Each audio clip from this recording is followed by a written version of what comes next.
What do you want to do tonight? The same thing we do every night, Pinky. Try to take over the world.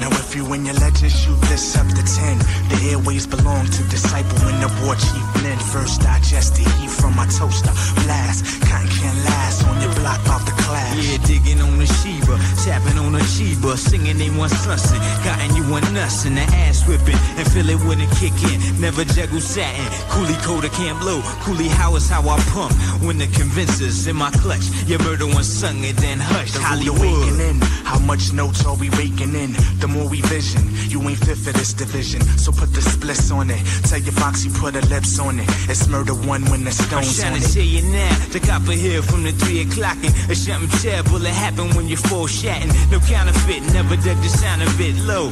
Cold toss it out, razor candy cut what? Low sugar streets where the hustle pros and cats meet. My kin looking like Flint about to boogie. Inside Sheba sugar walls trying to landscape pleasure. I face the north in the north face bubble feather. Stone tribe jungle life diamond crook campus. Destined for Sugar City and we copping Willie I got Stampers. you wide.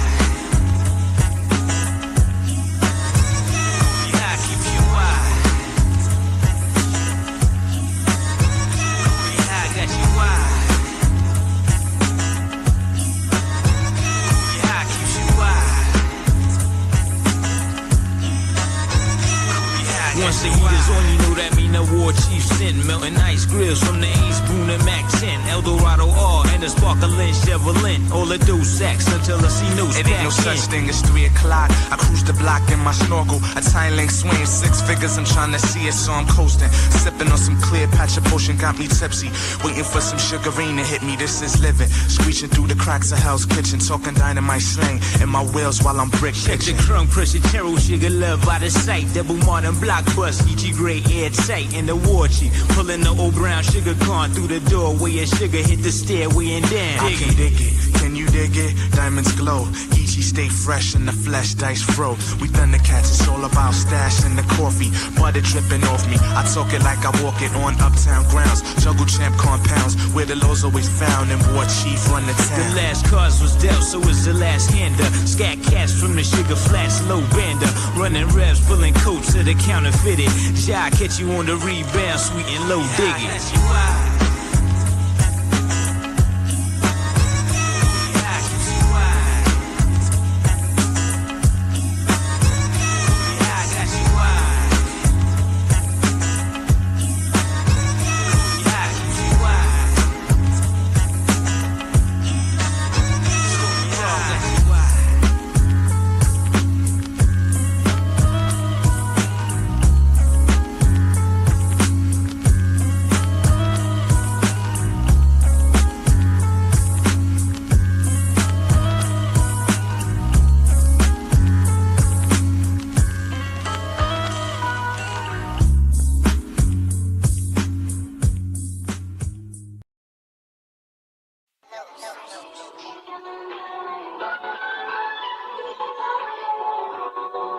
To be honest, my nigga, the block probably was my first love.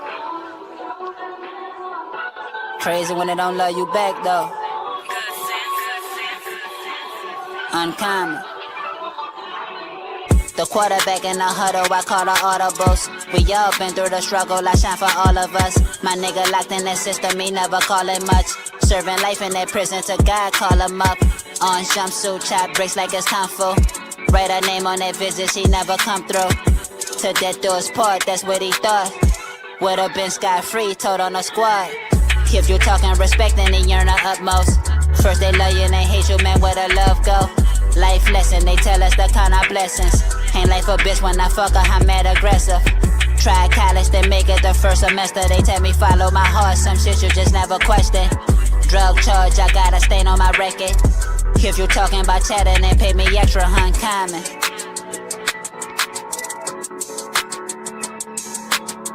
First they love you, then hate you, man, where the love go? I guess they don't love me no more. I'm uncommon.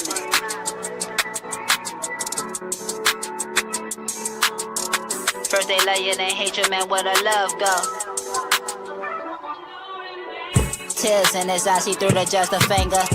Mama did what she could, still no complaining. Selling all of your dope, got us on datings. From a section with niggas, a test your gangster.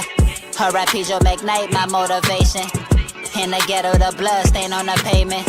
9 racks for a 9-piece, they don't know that language. It's all good, man, they hate when you wanna roll the greatness. Like Shaq and Kobe, yeah, Robert Ory, the old 3 Lakers. Never selling my soul, just want my 40 acres. The boy flow, hungry like his belly aching. Now we driving foreigns to our destination. They tell me I'm the one like I'm Tracy McGrady. We all had hustle, just had like a vacation. Fell in love with Mary Jane, that's forever my lady. Try and throw my dog a bag like I'm Tom Brady.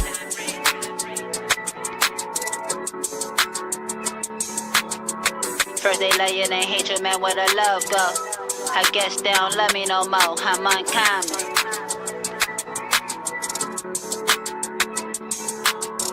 First they love you, then hate you, man, where the love go?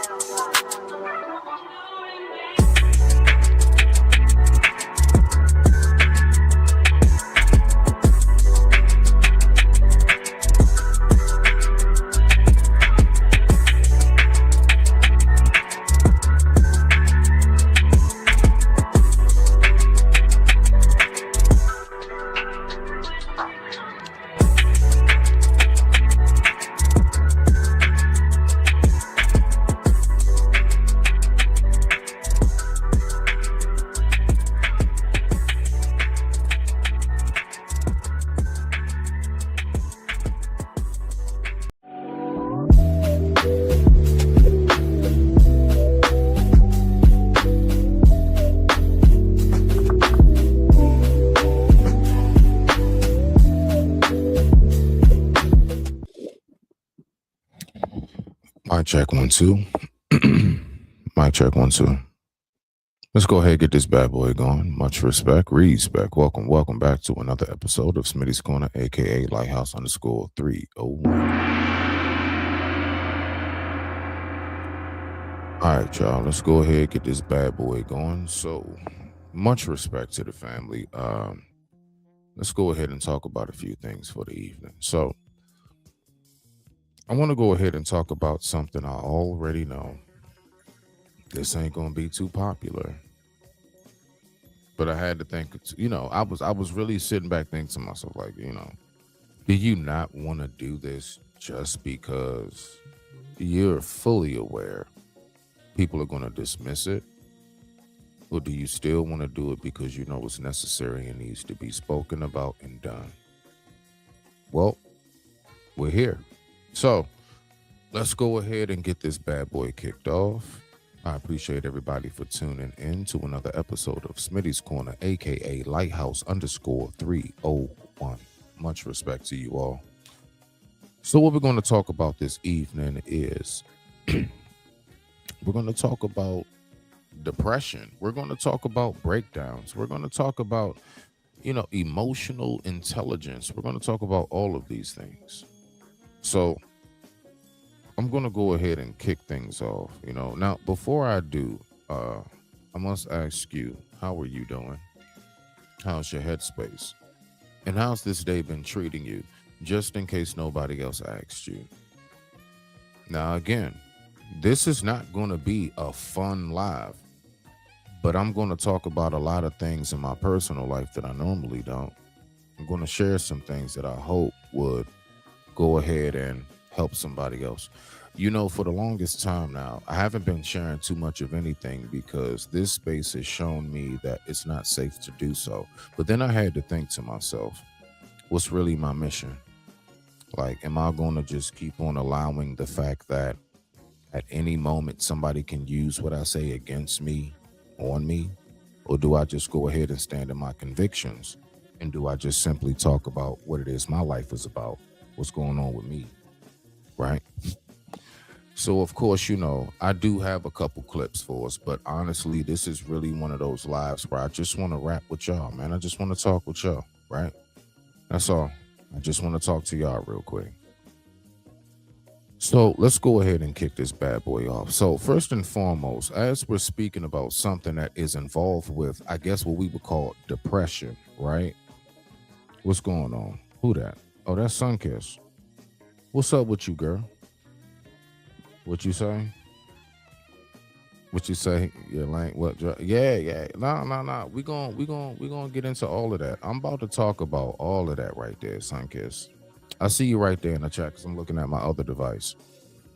We're about to talk about all of that. So I mean, even to kick it off. All right. So I remember I was about, if I was to start my story off with it, my story starts off at about 12 years old. Now, mind you, I know this is going to be very, very difficult for a lot of people to maybe recognize and or believe, but did you know that me, yes, me, mister, he always cuts people off. He always talks too much. You're long-winded. I didn't really start talking till I was about 13, 14 years old. I don't mean I couldn't talk. I mean, I was just quiet. I just never really had anything to say. But I've always been overwhelmed with what I felt inside of myself. I've always been very, very overwhelmed with that. You smell me now? Let me go ahead and look at this right here. Hold on. Let me make sure I'm keeping up with what's going on. I be doing all of that. Hold on, let me see. So you can't stop talking shit to me. Hey, go ahead with that right there. Go ahead with that, okay? All right. Much respect to you, Sunkiss. Now I see you here in the building, fam. Much respect. But nah, real talk though. I just want to holler at folks real quick. So it's like mine started off. I didn't start talking until I was about 13. And I just really didn't speak. I've always been a very, very quiet, but very creative kid. So I remember my parents, they went on ahead and they was like, we're going to try to see what's going on with you. Like, what's up with you? What's really happening, right? So I went on ahead and I got seen by a doctor. This doctor tries to put me on medication and all kinds of stuff. And, come to find out, I didn't really need none of those medications. It was a lot of things inside myself spiritually I was searching for. So as time goes by, I started to really get myself together when it comes to how I socialize. I started to go ahead and, I just decided to kind of like step up a little bit and speak more.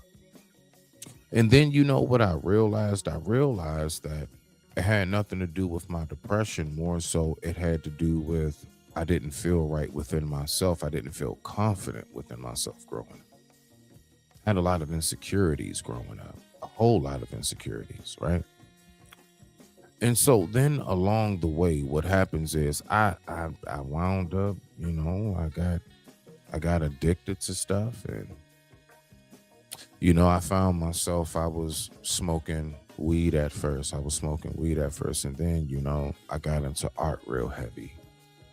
And when I got into art real heavy, I can't even front. That was like a real gift and a curse, because when I figured out how much of an artist I was, that's when I realized how deep within inside myself I can go. And once I realized how deep inside myself I can go, I was terrified at what I saw inside of myself. That's right. So then, what I started doing, man? I started realizing that, man, the weed by itself wasn't enough. So then I started drinking with it, I started drinking along with smoking. So I'm about 15 now. Mind you, I just started coming out of my shell and speaking more around 13 to 14, because I wasn't even talking all the way up to like the age of 12. So let's follow the timeline. So now I'm smoking weed by itself. That's it. I just smoke weed. But then I find myself around 17. So it's like, I say about 2 years later. now I'm drinking alcohol. Man, I started drinking alcohol, and you know, man, it numbed me more. But when I came back to, as far as like, you know, when you sober up, it hit way harder. Like me coming back off of drinking alcohol was way worse. So now I move on, and I'm like, man, you know something? This ain't enough, because I've always been one. I've had so many damn thoughts in my head. I've always been one to not necessarily overthink, but I think too much. There is a difference. I don't overthink as far as my decisions in life. I know how to make my mind up. I think too much because I try to think of every single variable that can possibly be in life. And that shit messes with me. So now I'm trying to numb all of that. I want to like scatter all the voices. I just want to silence shit in my head. So what do? I'm smoking weed, I'm drinking, I start drawing. Smoking weed, I'm drinking, I start writing poetry. I'm smoking weed, I'm drinking, and I'm locked in my room. Let me see. 15. The hell, where were your parents at? Very active. Sun Kiss. Let me help you out, beloved. Let me help you out with something right here. Because this is something I believe that we get real twisted. Where the hell were your parents at? Right across the hall. Very much so prevalent and active. Sun Kiss, I stayed on punishment. I got caught every other time I did some shit I had no damn business doing. The fact is this. When you get to a certain age, and you know, I didn't have parents that like smothered me. They allowed me to grow and experience life. Me looking back on it, I'm actually more thankful they did it that way and didn't try to force me in a certain direction, right? But nah, like, you know, let me just say it like this. You know, my parents couldn't stop every single thing I decided to do. Somehow, like, I would figure out how, whether it's on my way home from school. You know, like how they said, you know, the kids that will bring a change of clothes with them, like, oh, well, you was dressing like that in school. Where were your parents? Their parents was right in the house with them. They were sneaking that shit. They had no business doing that. Nah, I wasn't bad. I'm going to be real with you. I don't know if you get this or not. I wasn't a bad kid. I was just so extremely curious. And I went through an extreme stage of trying to find myself early. I went through that real early. You know, the same trying to find yourself that a lot of these men and women go through in their late 20s, early 30s, even mid 40s and 50s. I went through that, let's say, midlife crisis, if you want to call it, like at the age of 15. And I've always been that advanced. I was trying to figure out who I was. And I'm going to be honest with you, because I was so vigorous in trying to figure out who I was, you know, it was a little disturbing because it's a lot of things I couldn't get right. It's a lot of things I got frustrated at because I just couldn't figure out right then and there. I just couldn't figure it out. You see?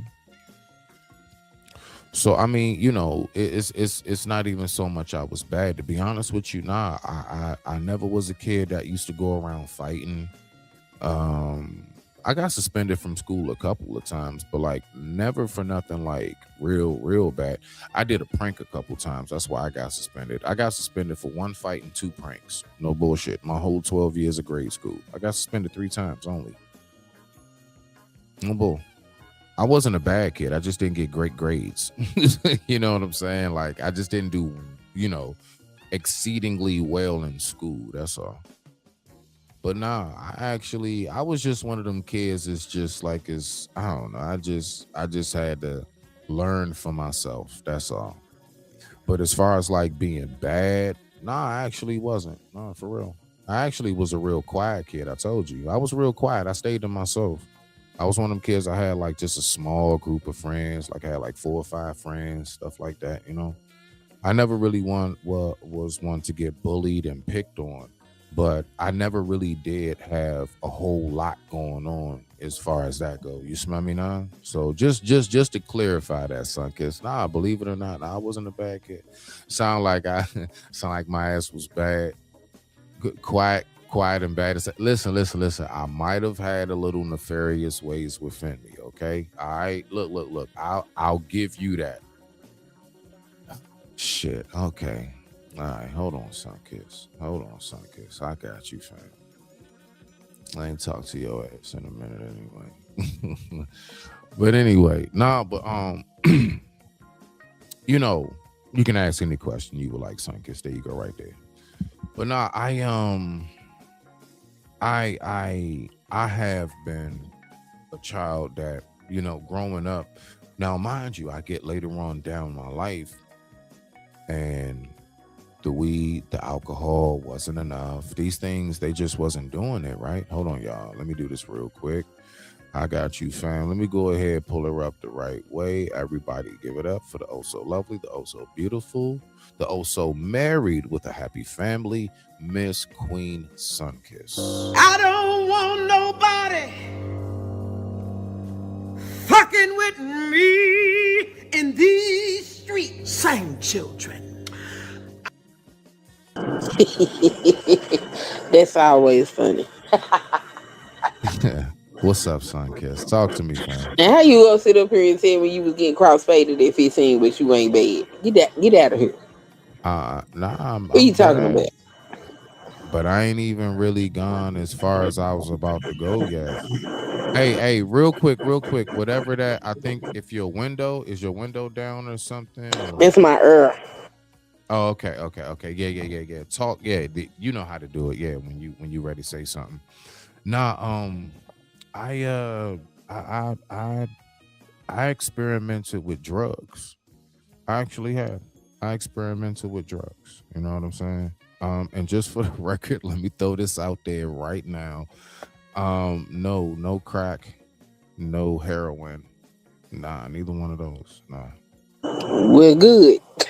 Nah, no crack, no heroin. Just for because I know people like, oh shit, spinning. No. Let's not get it. That don't get too excited now. But yeah, I found myself trying to find myself. And I was doing that through trying to find gateways of exploring myself.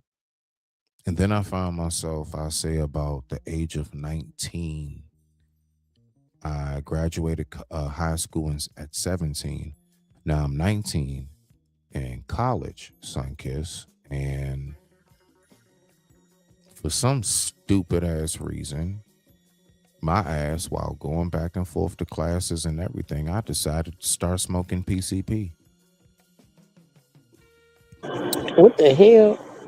Yeah. Like, it's just, yeah. You know, see, it depends on where What you're that was from. like?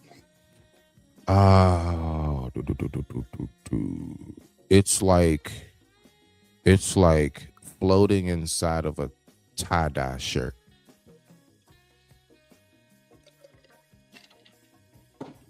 You like that shit?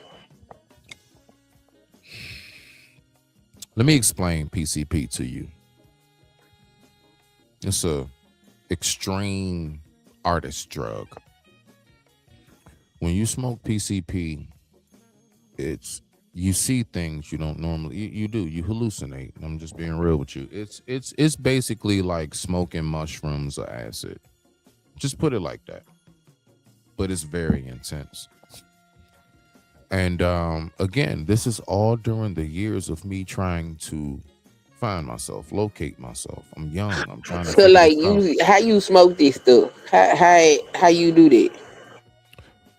It's a bottle. It's a liquid. You have three forms in which you can do it. All right. So it's all PCP, but it comes in three forms. It comes in what's called a dipper, aka Dunkin' sticks. It also comes in the form of what we call a sack. It also comes in the form of love boat. I'll break them all three down briefly. A dipper, aka Dunkin' stick, is when you just take a cigarette, Newport, whatever you got, cigarette, and you just dip it in the liquid. You tilt it back, you pull on the filter, let the liquid come all the way through, then you light it up. It's flammable like lighter fluid and gas. So just because the cigarette got wet, no, it lights right up. It's flammable, real flammable. Okay. All right. Now, then you have another form. It's called the sack. The sack is when you take that same liquid. If you don't have a cigarette, you just go ahead and you pour it onto parsley and or oregano. And then you shake it up inside of a jar. You get it nice and soaked and wet, and then you roll that up like a joint. That's called a sack. Then you have the last version, which we're all familiar with, Love Boat, which is Smokey in the Pigeon Coop. We all know that scene. That is the combination of weed mixed with PCP. Dipper is cigarette, PCP. Sack is oregano and or parsley, PCP. And Love Boat is weed mixed with PCP specifically. Now, why would you want to mix both of them together like that? Actually, you know something, believe it or not, the less intense version is the one with the weed. That's the one that actually you kind of like still know who you are before you go off into space for a while, because it's one of those drugs where you go off for a while, you escape. It's an escape drug, and a lot of people may only want to make fun of what I'm saying right now, but I'm saying this as far as I was at a point where I just wanted to escape. And I had to learn, I had to figure out like why did I just want to escape all the time? What was it about me that I loved myself so much, but I always wanted to leave my body? You see? But yeah, no, you said you got a lot of questions. Go ahead. What you got for me though? I can't, you gotta, yeah. Fix your mic. You can't hear me? There we go. Yeah, now I can. You was muffled at first. I said, how old are you at this point? I'm 43 today. You ain't 43 smoking PCP. I hope not. How old were you when you was smoking PCP? Yeah. So those were between the years of, let's say, maybe between the years of like 18 to maybe like 27. Oh, so you grown at this point? Yeah, nah, you know how long ago that was? That was even before I went away to do my prison time. Like, nah, that was. Well, that what was you go away to do that for? I went away to prison because I had 11.5 pounds of weed. No, I was just selling weed. 11.5 pounds of weed. What the hell? Yeah. Nah, I mean, listen, but you weren't bad. Nah, see, there we go. Now one, you know what? I see how you trying to put that. I see how you. I got you. You dumb as shit. Nah, real talk. Nah. I really was. I was one of them quiet people. Like, basically, I got locked up for marijuana. Like, mind you, right? So the quiet ones is the ones you got to watch. Them the ones that be doing shit. They know not to have no accomplice. They know. Hey, I ain't even going front. That is so me. I've never had a co-defendant. Anything I've ever, I do my shit solo dolo. When I did do it now, I did it solo dolo by myself. That's why I have no snitch allegations or anything, because anything I've ever been involved in, it was just me. That is a fact. And that's the safe way. As a matter of fact, most street dudes will tell you that's how you actually should do it if you want to be the safest about it. But I'm not about to tell people how to do the wrong thing the right way. Why not? Because I just rather how to tell you how to do the right thing the right way at this point in my life. You know, that's part of the growth, Sunkiss. You know, I learned there is no right way to do the wrong thing. Yes, it is. You just prolong the inevitable. I'm gonna be honest with you. I learned it the tough way. You just prolong the inevitable. I guess, you know. But real talk. I mean, I don't know. Do you got like questions? Because I'm about to play this. Like, if you chilling with me for a second, because I got this video. I'm off See, tonight, listen. so we good. I bet I'm about to play this video with Method Man, and he gonna talk. So I got a video with Method Man. Sunkiss, go on mute. Go on mute, please. Oh, my bad. I'm sorry. Yeah. Thank you. All right, so I'm about to play this game because I don't want to be like raising my way. Yeah, there we go. I'm about to play this video with Method Man, and then I got this other video. So both of them, the Method Man is talk about his addiction with drugs and depression, and then there's another one I'm going to be talking about with all of you guys who say, well, I don't do drugs. Well, you know what else is a dopamine freaking problem? Yeah, social media, TikTok, the rewards and the curses, the benefits and the damages that, you know, all of this can bring about. So let's go ahead and let's have some fun with this like this. All right. Hey, I appreciate you being here. And don't you talk about some that can't say I ain't never showed up. Hey, you need to stop that, girl. Okay. I'm just saying that was my way of letting you know on the back end I miss my friend. Okay. I was just telling you I miss my friend. I was wondering where my friend was. Sleep. She was sleep. I ain't mad at you. Go ahead and get your sleep. But look though, talking about I wasn't bad. You was asleep, but you in the mirror talk about makeup and politics. Anyway, listen, don't even. I'll be on my way to work. All right, y'all. So with that being said, we gonna put Sunkiss on mute. Thank you, Sunkiss. With that being said, I digress. My mic is muted. Oh, my bad. I was hungry. I'm trying to make a pizza. You know what's crazy? That's literally what I had tonight. I had pizza tonight. No bullshit. Yep. I had cheese pizza. That's it, y'all. Just cheese. Just cheese. We're gonna listen to this video right here. If there's anything that you want me to pause it on, Sunkiss, you let me know. I'm gonna be talking more about what's been going on with me and my life, so on and so forth, and just opening up a little bit more. But other than that, let's keep on going and let's rock out. By the way, when a label says when you want to do a certain single, and the label is pushing for another single, but they let you get the single you want and shit, trust me, they are done with your ass. Finito with you. Don't do that. Let them get theirs. You'll have one after that. They'll give it to you, especially after it blows up, because I fought that all I need. And I fought it. I didn't want to put it out, because it was at a point now where when we were doing these shows and shit, Wu-Tang together, I would come out and be girl screaming. Now for me. For the record, everybody, he's going to get into the addiction, I'll say, about halfway through this. This is about an 11-minute video. So y'all may be listening for something like, when is he going? What is he talking about? He's leading up to it, and I wanted to play through. All right, so let's just 11 minutes. Yes, Sunkiss. Yeah, because I'm trying to get watch hours right now. Yes, yeah. Don't pay me no. I'm saying it straight up.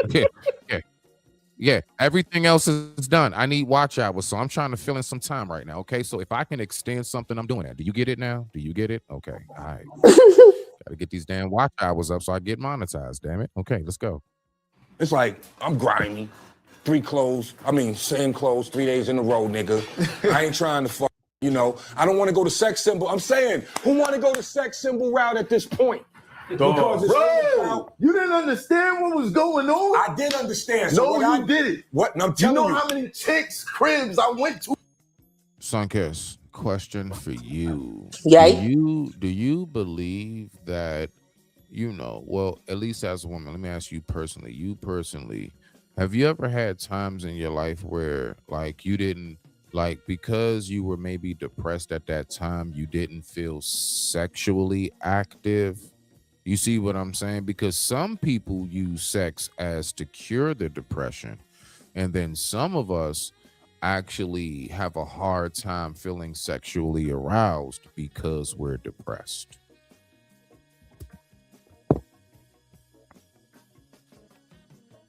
I'm not asking you about your sex life. I'm asking like, have you ever noticed? Yeah, you I just said that feel makes so. sense. Yeah, you don't feel so hot about you. You know, like however you want to word it to keep it safe. Yeah, that's it. That makes sense. Either way, use it to cover it or don't want to do it at all because you don't feel it. Yeah, both make sense. Okay. Let me ask you this: for women in general, from what you've heard, what you've experienced hearing things, all right, we're taking it off of you. Have you heard generally that women will have more sex when they're depressed or they will shut down if they're depressed? Because from what I know, most men will actually shut down. Like we don't like if our pockets is empty, like if I just lost my job, hold on son, cause I gotta meet you, beloved, I gotta meet you. If my pockets are empty and everything else, if I'm going through something, just lost somebody or whatever, I don't feel like doing nothing. I don't feel like that mode, you know what I'm saying? So I'm just saying from a man's point of view myself, and from what I've known overall, I would say a majority wise from what I've heard men say themselves. I hear a lot of men say, yeah, if my pockets ain't right, if my mind ain't right, I'm not even like, they gotta feel themselves to feel that moment. What do you hear about with women? It depends on the woman.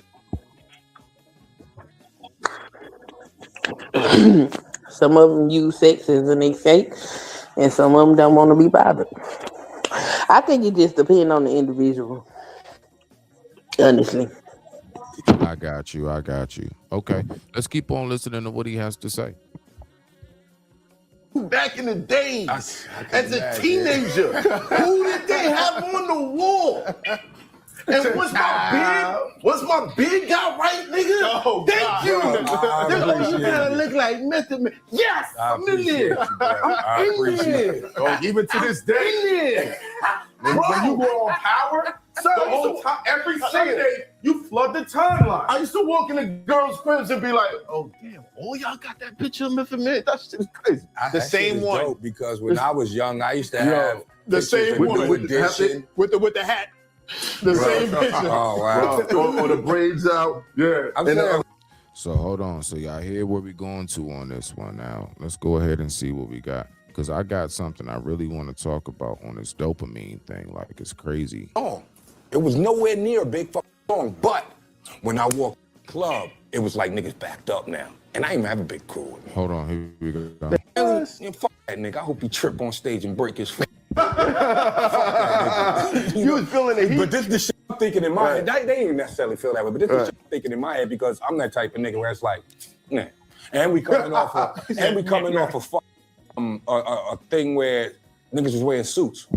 And I really had a problem with that shit. I see different now, but I really had a problem with that. With the suits? Yeah. It was, it's a look, and we know, I'm saying, you could be put in uncomfortable positions. Yeah. And you could be put in do I have to worry about who I hug now? Do I have to worry about who gonna be at the hotel when I get back?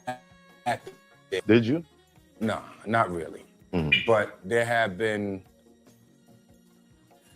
you could be put in uncomfortable positions. Yeah. And, and in that moment, you could either be, they say don't meet your heroes.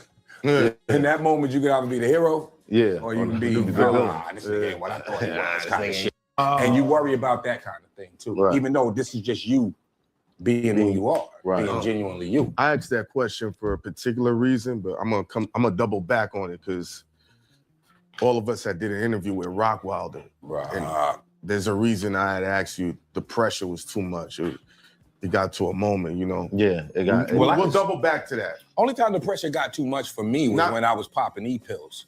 Same thing Rock. Right here, Sunkiss, right here. This is where we pay attention. This is the part where I was talking about halfway through, right here. Drugs and shit. What time period was that? Let me think. It was around the time when all that transitioning was happening, Rockefeller, Murder Inc., yeah. So in that era right there, we were all getting fucked up. I don't know what everybody else was on. I could only tell you what the fuck I was on. It was on E-pill, alcohol, and I mean wake up with them, go to sleep with them, all kind of shit. Now, Sunkiss, that is some real stuff. There are some of us who have lived that life. Now, the thing is this. What I try to focus more so on is why was a person doing that? Like, what was it? What was going on in your life? Like, let me ask you this. Let me ask you this question, Sunkiss. All right? Because I got a little question there. And I want to ask you this. I want to see where you stand with this.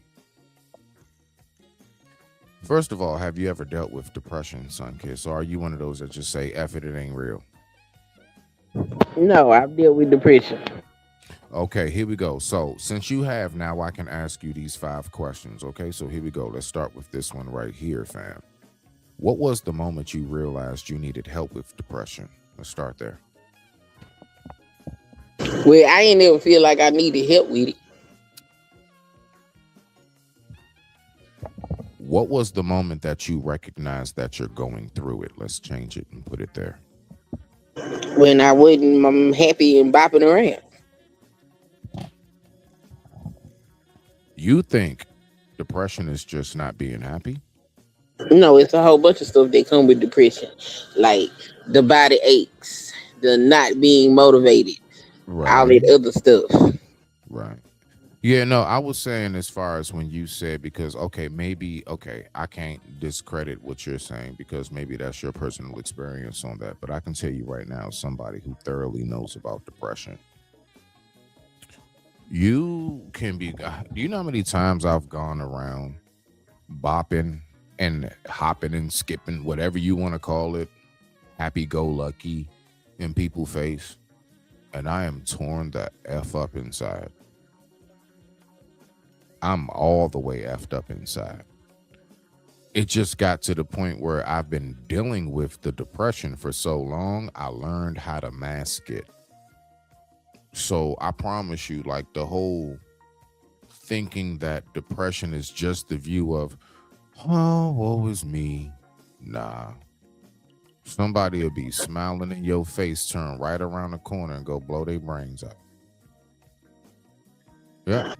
Yeah, because it's what it is when you by yourself. I don't care what I'm doing with other people. It's what I do when I'm by myself. And when I'm not happy by myself, then I know something's wrong. I see. So when you don't feel, I get it now. Okay. So not out and about, like when you just around the house to yourself, like, you notice it's just like certain things. Like, I'm going to tell you right now, me, like, I'm all the way going to be real with it. I am a very, very clean person. I know I'm going through depression when I don't straighten up how I normally do. I don't let it get nasty. I don't know. Come on, I know people, but when I it's just little stuff. Like, you know, I may look in the mirror and be like, dang, I need to turn my face up. You know, I get a little woofy. You know what I'm saying? Like, that's what I'm talking about. Stuff like that, you know. I may find myself, you know, it's been a whole week and I haven't made myself a meal. Things of that nature. That's when I'm recognizing, like, all right, bet I need to get it together. You know what I'm saying? Or, you know, it may be something like, you know, little stuff, laundry starting to slowly pile up. You know, I went to go get some underwear and I'm like, damn, I'm out. You know, like, bro, you need to get it together. Go ahead, fix this up. And you know what's crazy? I notice every time that I do, like, I'll just take myself a fresh shower and I'll go ahead and I will just do an extra thorough cleaning around the house. I ain't even going front. It feels way, I feel good. I feel good again. Like, it helps. It helps. But it did not heal what it is that I'm really feeling inside. Just like everything else, whether it's a J, whether it's a bottle, whether it's a panel for the moment, I find myself still remembering that, nah, you got this issue that's here. So then I figured to myself, well, you can't keep masking it. You have to address it. And that's where I'm at with it. You smell me now? Yeah. So what you got for that real quick before I ask you the next question? I don't know. You want to say something? No, go ahead. Okay. Yeah, so The next part we have is, what are some small habits that help you cope? Like, you know, when you feeling down or whatever, like what are some small things that you would do to help yourself kind of pick your spirits back up? Well, shadow work is a good one to come out of depression, but they can be hard too. Uh Break down to the people who are not aware of what shadow work is. Give people a basic breakdown of that. Shadow work is basically thinking, looking at the bad parts of the self and figuring out, like, is it really bad, or do you just need to reintegrate it into yourself a different type of way? And that's important when you going through depression, because oftentimes when you in depression, you be talking to yourself like you ain't internally, like you don't have healthy conversations with yourself. And so if you can identify what it is about yourself that you're picking at and figure out why it's there, because sometimes it could be because of an incident that happens and there's some shame behind it, or it's a part of you that somebody told you is not a good thing, and so you've hidden it, and it's taking a toll on your subconscious, which is affecting you consciously. You can sit down and figure those things out, then that'll help pull you out of depression. But sometimes you might not need to do shadow work by yourself if you in depression. That's only if you able to. Other than that, start to do things that you enjoy and try to go from Uh-huh. there. Like, it's a Right. whole process. Depression ain't nothing you just wake up and come out of it. I see what you're saying. You know, you're right about that. It is, and you know something. You know what I've learned about depression? I realized that because this life is always going to have things that can make you depressed, you will never be out of a complete state of depression. I do believe the best thing to do is just to master the exercises and skills, right?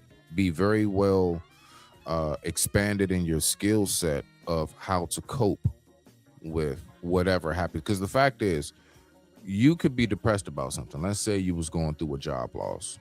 You get a brand new job, not even a new job. You get a brand new career. You're making double the money.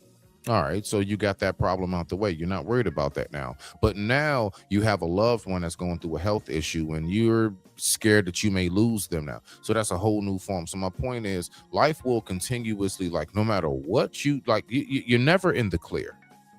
As long as you're here on planet Earth, you're never in the clear. And the one thing that I do to keep myself from resorting back to a state of depression is recognizing that I'm just going to say it the way it is and the way that people refuse to look at it. But pain is going to be a part of your life. It's going to be there. Well, yeah, that's true too. Like, you gotta get a good grasp of reality. You do. That's basically where I am. Like, I don't try to fool myself into thinking I can put myself in any form of a perfect state, but I can damn sure put myself in a position to where I am very much so comfortable and content. Thus, that would eliminate the depression more.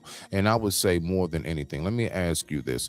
Uh, how much would you say the trying to keep up with the Joneses is a direct correlation in a lot of people's depression today? Would you say that's a big correlation to people's depression? The whole staring at this couple on social media and I want to look like that and everything else. I think that's a symptom. Okay. What would you say would be something that's a direct cause if that's only a symptom? I think most depression is caused by the way a person feel about themselves, or the lack of things that they're doing for themselves. Like, I don't. When you start looking at other people covered in what they got, it's not what they have. It's something inside of you that you missing. And instead of you putting the focus on you, you putting the focus on something outside of you. And looking outside of you is not gonna help you fix what's inside of you. I was reading an article about a professor who was speaking about how depression is not actually real. Depression is actually a internal mental illusion. Internal mental illusion is what he calls it. He says that the only way for a person to be depressed is to allow themselves to be depressed. So, would you agree with that? Because it sounds like you were kind of leaning into that a little bit. Yeah, I agree with that. Like, Ah. So you don't believe that there's anything that can be of nothing of like you had nothing to do with it. It's totally outside of your control. And you're telling me that there aren't exterior things that can cause a person to break down? You're muffled. You're muffled if you're talking. I think it's always inside of you unless you got some type of chemical imbalance or something like that. That's different if it's an actual like medical issue, but if it's just an emotional situation, 9 times out of 10, that is something internal. It's just like when people go crazy. You only just wake up crazy. You had signs and symptoms that something wasn't right and you chose to ignore it. And now your ass off in la la land, never to return. That didn't just happen overnight. Okay. Same so Okay. with depression. It's something there. You didn't identify it, you didn't take care of it, and it just got worse and worse and worse. And now here you are in this hole that you can't get out of. All right. Well, Sunkiss, let's go ahead and finish listening to what Meth has to say before I get to a very intelligent white woman who has a lot to say about dopamines.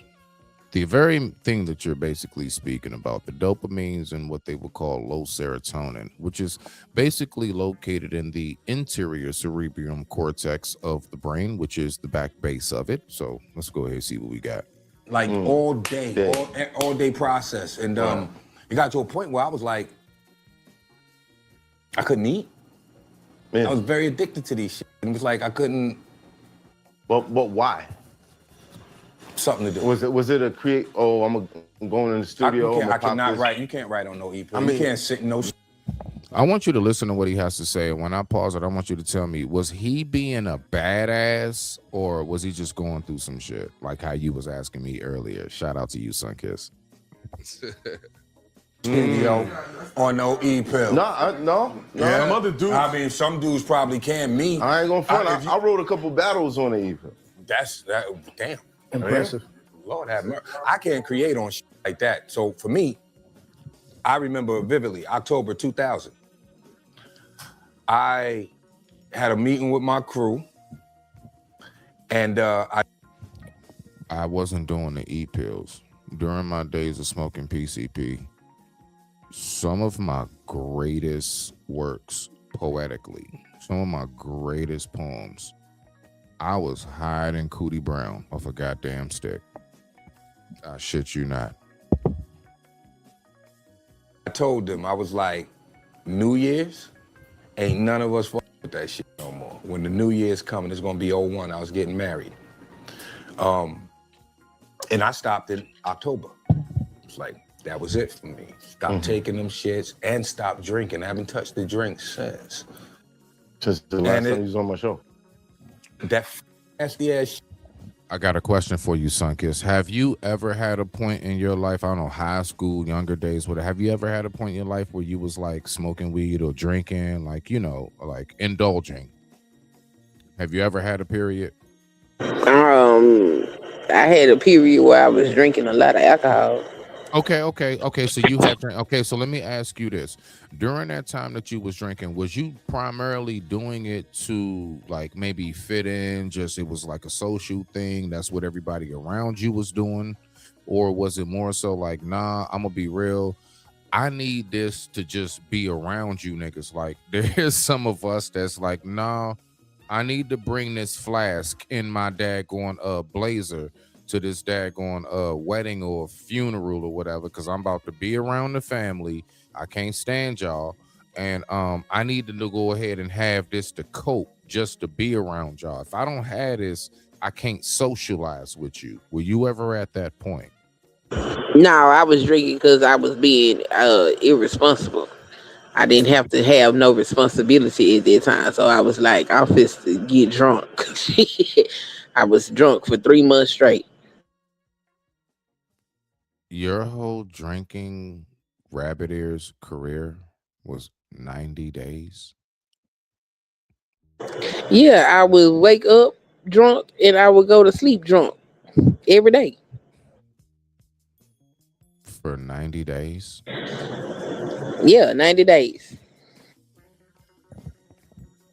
Man, if you don't get out here with that weak shit, I thought you really did something. Okay. Well, Anyway. I ain't no alcoholic. I No, don't. I I'm don't. messing with you. I'm messing with you. No. Believe me. That's actually a compliment. I thought you really had a story, woman. She said, yeah. No, I ain't got. Well, first of all, That I sounds didn't smoke no that weed that sounds until. like the length of like the week before the cruise and the week after. Like that was the time frame that you drank. Um, The first time I even smoked some weed, I was in my 20s. That didn't even become a regular thing how until I was in my okay. late 20s. Okay, hold on. See, we getting somewhere. Okay, so you used to smoke too. Okay, so you used to know what it's like to have a I ganja smoke on you. now. Oh, god damn it. Okay, all right. See, all right, bet. Okay. We see that's what I need right there. Thank you for the honesty, damn it. All right, so because we're talking about, like the addiction and everything else and how I so mean, I my prefer point is edibles, no, but I'm with you. So the alcohol. This is where I want to get to. When you stop drinking, was it tough for you to stop drinking? Did you have any kind of like, oh man, like when you rolled past a liquor store or saw a commercial, did you get triggered? Like that's what I want to know. That's what I'm trying to lead up to. no. The worst thing I had to deal with was cigarettes. Now that shit there, that was terrible. Ah, what's going on, fam? I I, see you I in the I building. stopped smoking 4 years ago. I started smoking cigarettes. I smoked my first cigarette when I was 19, and I did not stop until 4 years ago. Really? Yeah, and then I Wow. just had to go cold turkey. Ah. And then what was crazy was about I'm surprised because you told me you got asthma, girl. well, I just got that asthma diagnosis about a year and a half ago. Oh, I see. Okay. But after I had not smoked a cigarette for like 2.5 years, I had this craving for a cigarette. I wanted a cigarette so bad, and I was like, "That ain't nothing but the devil. I'm going But home." but but wait. Watch this. See, this is the thing that I need to know. When you had that moment that you said, I want to have a cigarette, was that during the time that something bad was like that something bad happened and your nerves were No, bad? Oh, so nope. everything was cool. Just all of us. I remember I was driving, and I was driving. I think I was coming home, and I just had this urge for a cigarette. Like I wanted this cigarette so bad. Like it was so bad. I was like thinking about asking somebody for a cigarette. Right, I was like, right, no, right, I need right. to take my ass home. Like this don't even make no sense. I don't know where this come from or why it was like that. And yeah, no, no. All right, so let me ask you this part. When you finally did quit smoking, right? Because I'm gonna tell you right now, it was tough for me when I stopped smoking PCP. All right, you was on cigarettes and weed. Like I was on dippers. Like I was on that Sherm. Like we out here in DC, Maryland, PG area. Like that's the thing we do. Like I'm back in the day. Now, all the young bloods, they on the typical like pills and lean. Unfortunately, that fentanyl is real big out here. Thank God I'm not in the streets no more and I'm retired because goodness gracious. But I'm just saying, as far as I remember those days of actually waking up and I'm saying to myself, like, nah, I can't even get my day right unless I do this, unless I do that. I don't even want to go to the family cookout. Man, I got to get right first.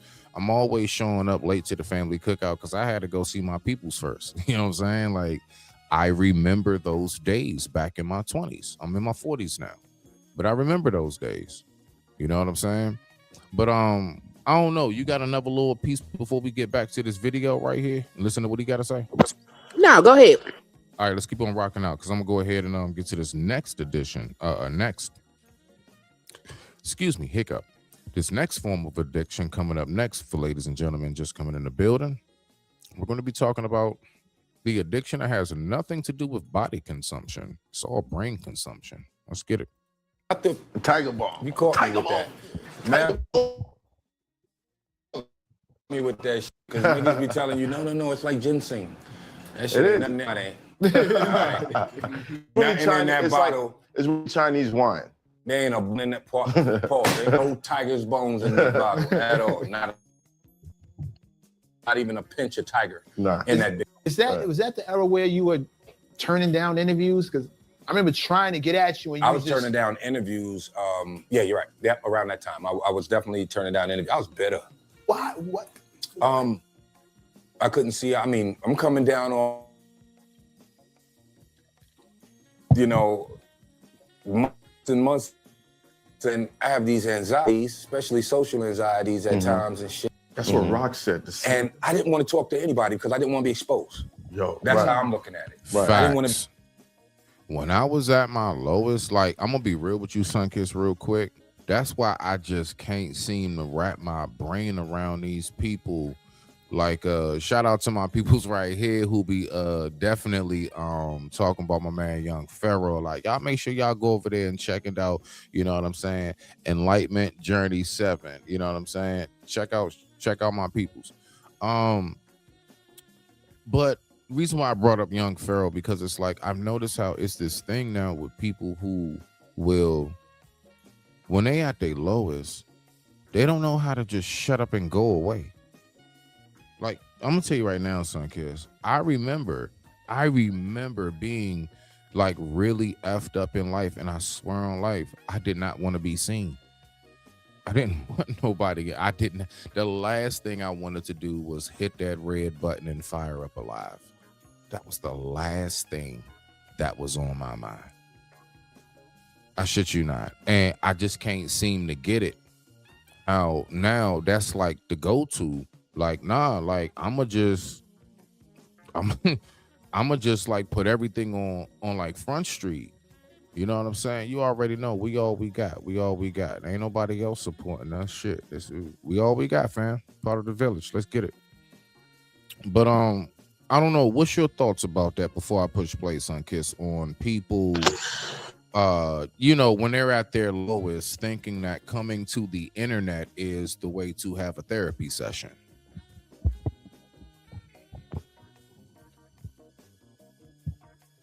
Sunkiss? Can you hear me? Oh, now I can. You was on mute. I said some people do that for attention. That's their way of getting through whatever it is they trying to get through. Okay. So you saying for attention? I don't know. When I look at guys like Young Pharaoh as a perfect example, I see somebody who definitely has lost it. If you look at a lot of the earlier videos of how he produced himself, I mean, he definitely was really, really sharp. He was really sharp. And then I believe that a lot of what he's been doing, regardless of the baby mama stuff and everything, I believe a lot of that shit is like drug abuse and depression. It is. It's drug abuse and depression. That man lost his mind. And yeah, he throwed. I mean, really. So, I mean, I know what it's like personally being at that point. But guess what? When I was at that point, you did not see me. You didn't see me. No, I vanished. I came back out into the light when I got my shit together. When I knew I was at a presentable form again. When I was at the form of not being presentable, nah, I was one of them people. Yeah, I got a Facebook, but I'm never posting nothing. Like, it's just like a few pictures or whatever, some family stuff, a couple clips or whatever, and that's it. You not seeing no pictures of me, and I'm in a effed up state, and I'm in a effed up position at that moment. No, and plus on top of that, the number one thing I was focused on was getting out of that position. I wasn't focused on being seen by people. If anything, I was mad as shit when I had to be in certain public places during that time because I'm in people's faces, let alone shit. Y'all talking about the internet. Well, he think that ain't nothing wrong with him. That's why the man lost his marbles. I remember when it first started. It started with him basically being peer pressure into doing it. I think it was mushrooms. Yeah, he been doing them shrooms.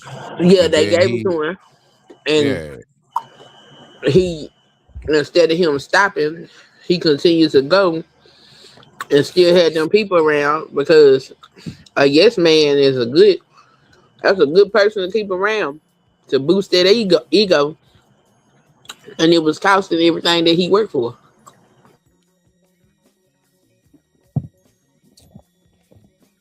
that's a fact.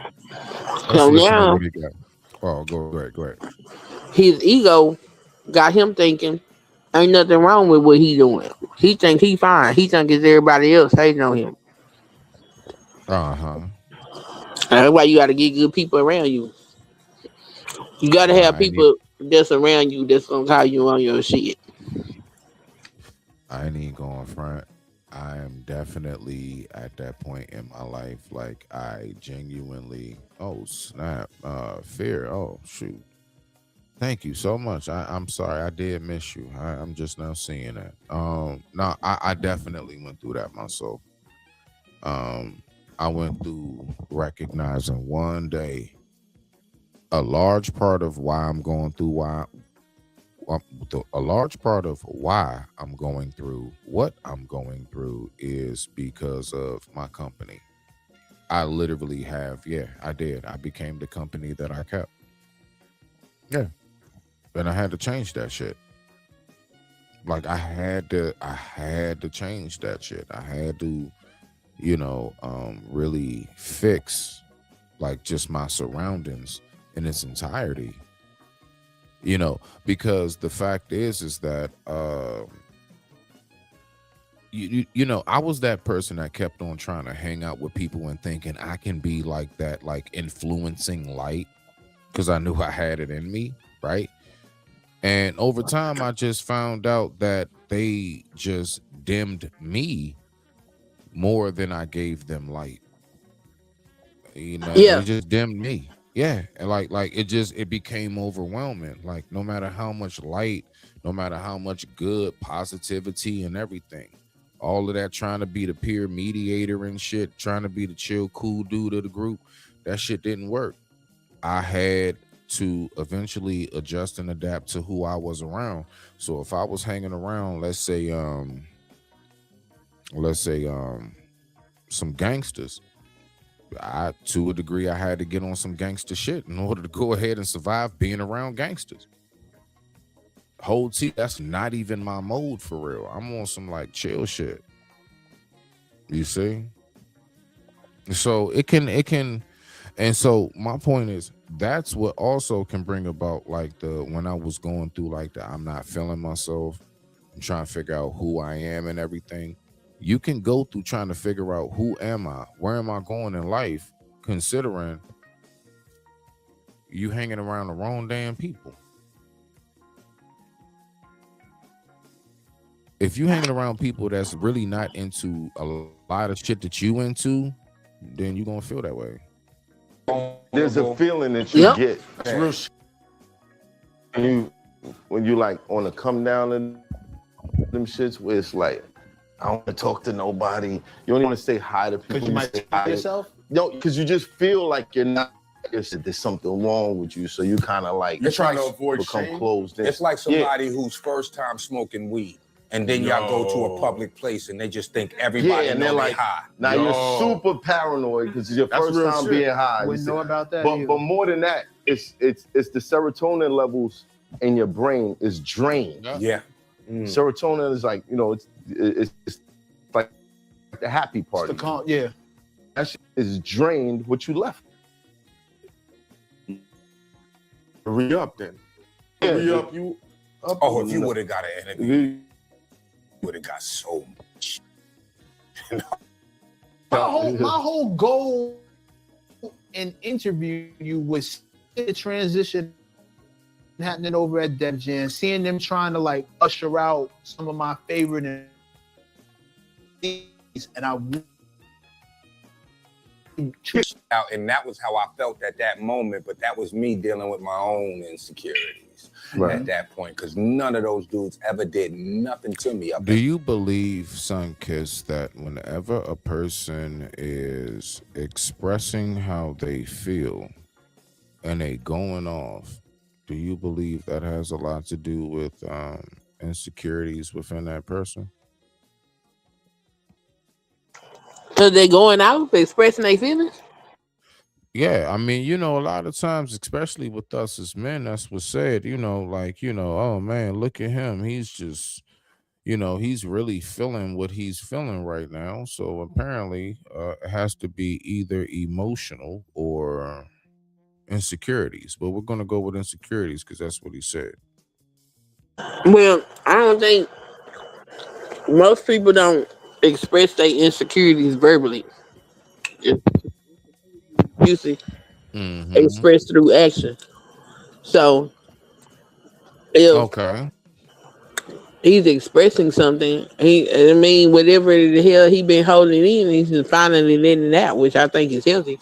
He may be frustrated, but I wouldn't necessarily say it's an insecurity. Okay. All right. Sunkiss is somewhere that is absolutely all the way cool and safe.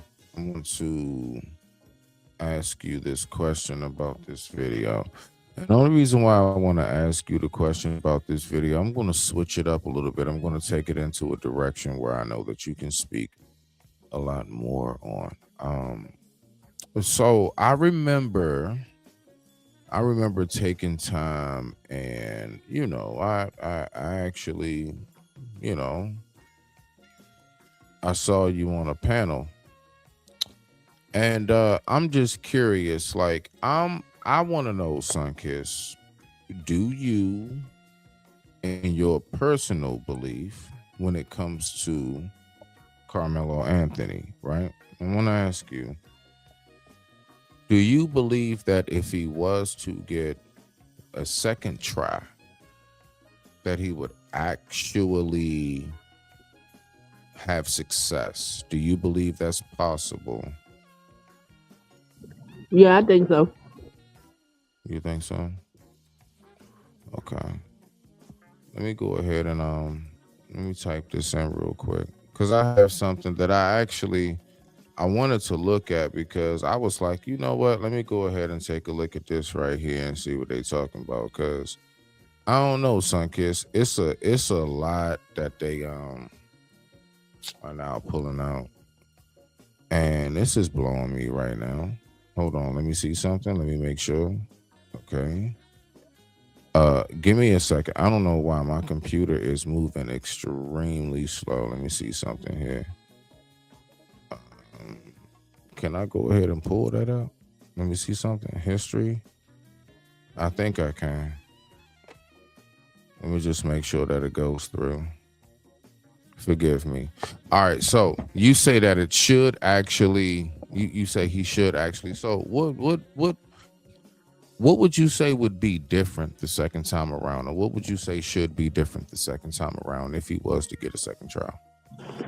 He should have a proper defense. Okay, so, but see, the thing is this, right? I'm actually curious. The proper defense, what exactly are they supposed to do different? That's all. His attorney didn't do anything. Like, they paid this man to basically sell their sons to the wolves. So Really? when the Okay. prosecution asked OT, do you think this was self-defense? His attorney should have objected to that, because they not professionals. They can't tell them what self-defense is. He didn't object to nothing they said, nor did he prod them on the inconsistencies in their story. And since when a murder child only lasts 3 days?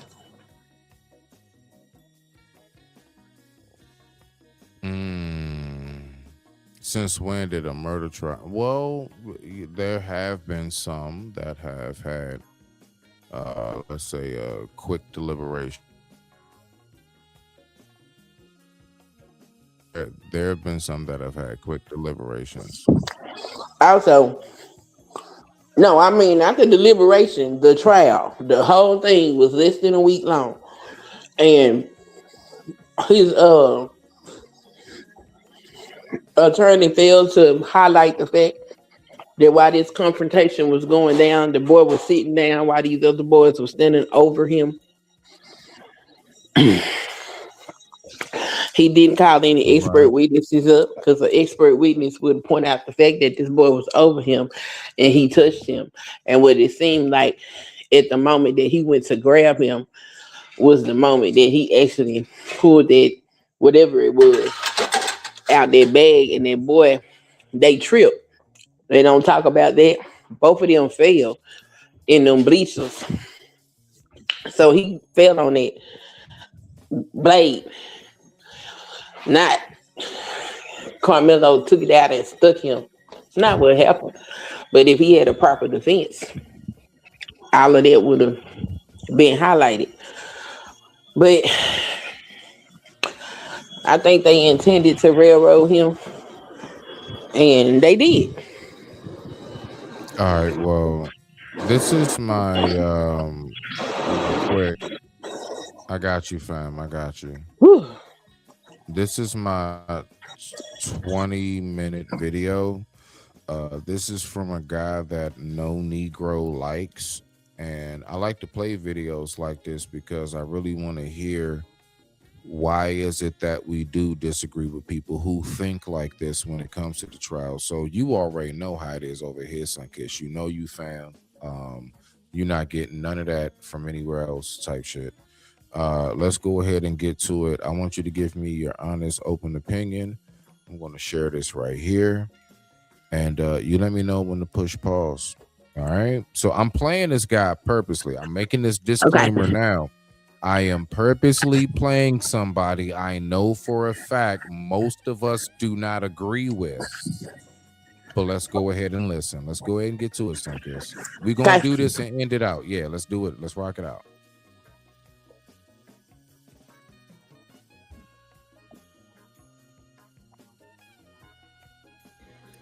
For all the people out there that's saying, let me know when you want me to pause it if it's a certain point. Okay. What jumped them and stomped them out. It was people doing this to him. What's going on with that? What like what's you know what? They gave him a wet release. No, I can't. We gotta move past. I can't. Frisco ISD. Video that at Frisco ISD, it's not like you can sit there and look at the pimple on someone's face, but you can identify what's there, right? In front of you. And so what has been described to me, you know, is like, no, you could at least kind of know how many people right there. You know well, what we can count how many bodies, but we can't see like faces. You know what I mean? Like we could see like, okay, somebody sit right there, somebody sit right there, but we couldn't see like Carmelo in Austin's face, or you know what I mean? It just was like kids there. Mm-hmm. What's up, y'all? I'm Percy Miller, Hold on, Master P. Sunkiss. Let me get past this real quick. My bad. Thank you, P. Nice suit. All right, let's keep going.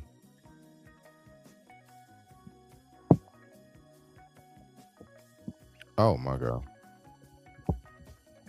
Some people were saying that they were able to see him getting jumped. I couldn't see that. So I was wondering if you guys saw something different. No, it's not, I didn't see that with that video, no. Wow. I didn't see him. I didn't see him getting jumped. Is that what you heard, Sunkiss? That's what some people that say that they saw the video at the school district say that they saw on the video. And the way they described it, I believe that that's what happened, not necessarily jumping the way that all of them was putting their hands on him.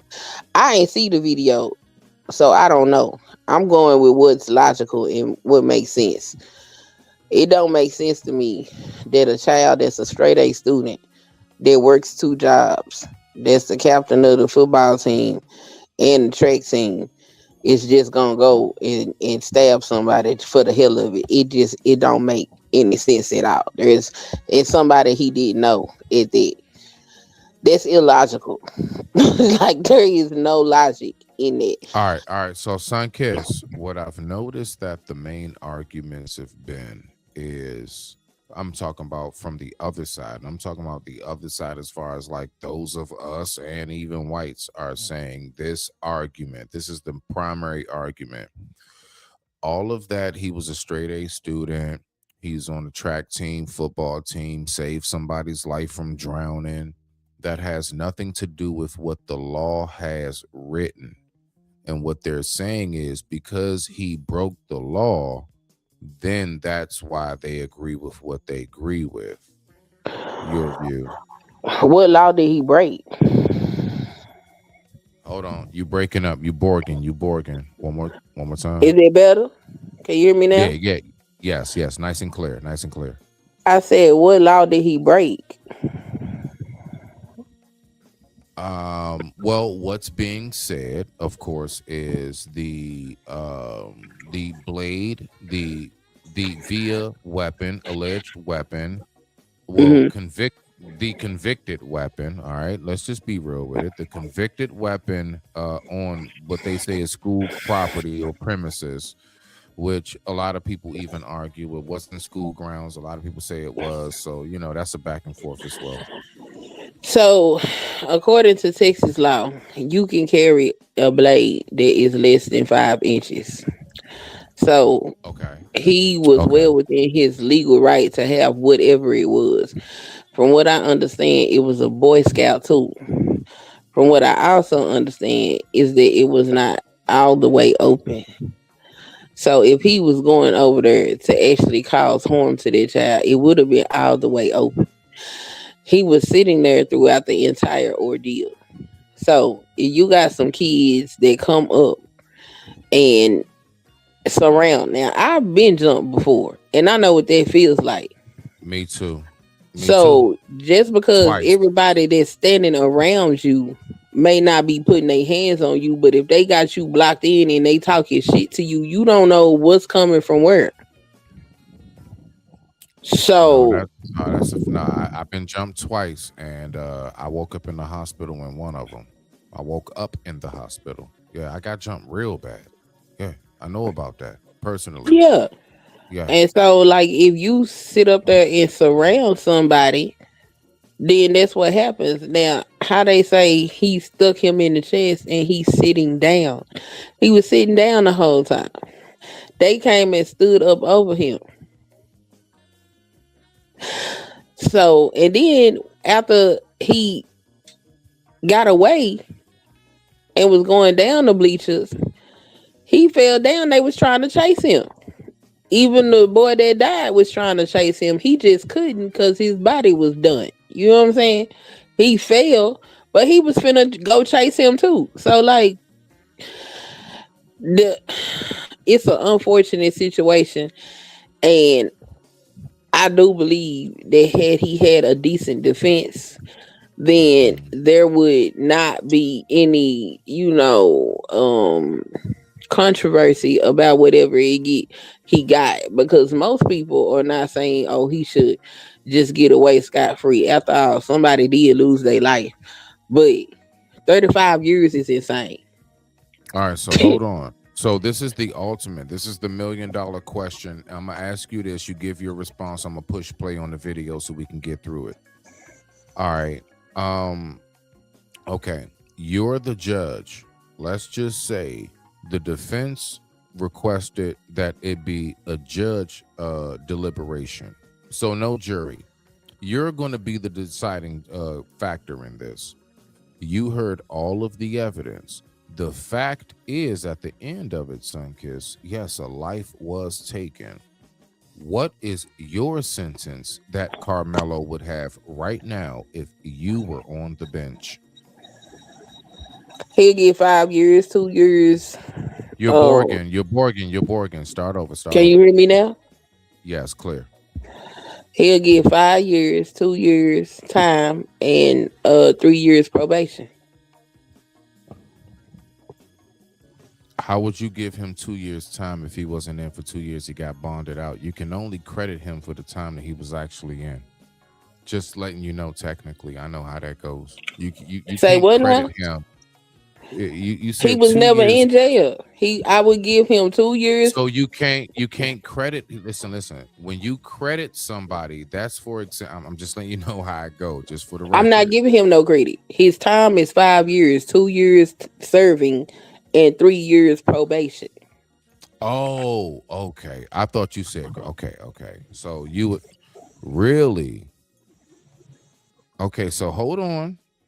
Now that's the judgment, and the media. I'm talking about from white folks, and even those of us who don't agree, and everything else. People are losing their minds. All right. So at the end of the day, what you're saying is that he only got 2 years for taking a life. Yes. Okay. All right. Bet. That's her conviction, ladies and gentlemen. The judge has ruled. I digress. My mic is muted. The time right now is 12:24 a.m. East Coast Standard Time. Let's keep on getting through this video so we can go ahead and have ourselves a wonderful day. Because the reason for it is we're not going. Go ahead. We're not going to take away the fact that he was being bullied by some other kids. We're not going to dismiss it. We're not going to dismiss that somebody put their hands. Huh? No, there you go. You clear. Go ahead. We're not going to dismiss the fact that somebody put their hands on him to provoke that situation. It's not like he just decided, oh, I'm just going to go stick somebody. That's not what happened at all. So to actually lay it at his feet like he's the sole cause of it, no. What I know is I was taught, don't put your hands on nobody. Okay. When I ran track, our coach told us if somebody comes in our area and we ask them to leave and they don't leave, then come get the coach. I'm somewhere on the field. So who is he to decide that because he can't make this boy move, now he gonna put his hands on him? Team captain. I don't give a damn who you are. Since when did any coach say a captain or whoever on the team that it's okay for them to put their hands on another child? That's somebody else's child. Who gave you the right to put your hands on somebody? Okay. All right. When you put your hands on somebody, they had a right to defend themselves. But what people are saying is that he exceeded the right to defend. If you got people surrounding you, then you don't get to tell me how to defend myself. Because also what is law in the state of Texas. So you want first come, first serve. Huh? Like if it's 8 surrounding you, your mindset is you pull that thing out and you like first come, first serve. If I need to get away and I'm trying to get away, whatever happens to you is what happens to you. If I picked up a brick and bust one of them kids in their head and they died from it, then am I wrong? Because see, what also didn't go into evidence in that case is the fact that Carmelo was not he had just had surgery on his shoulder.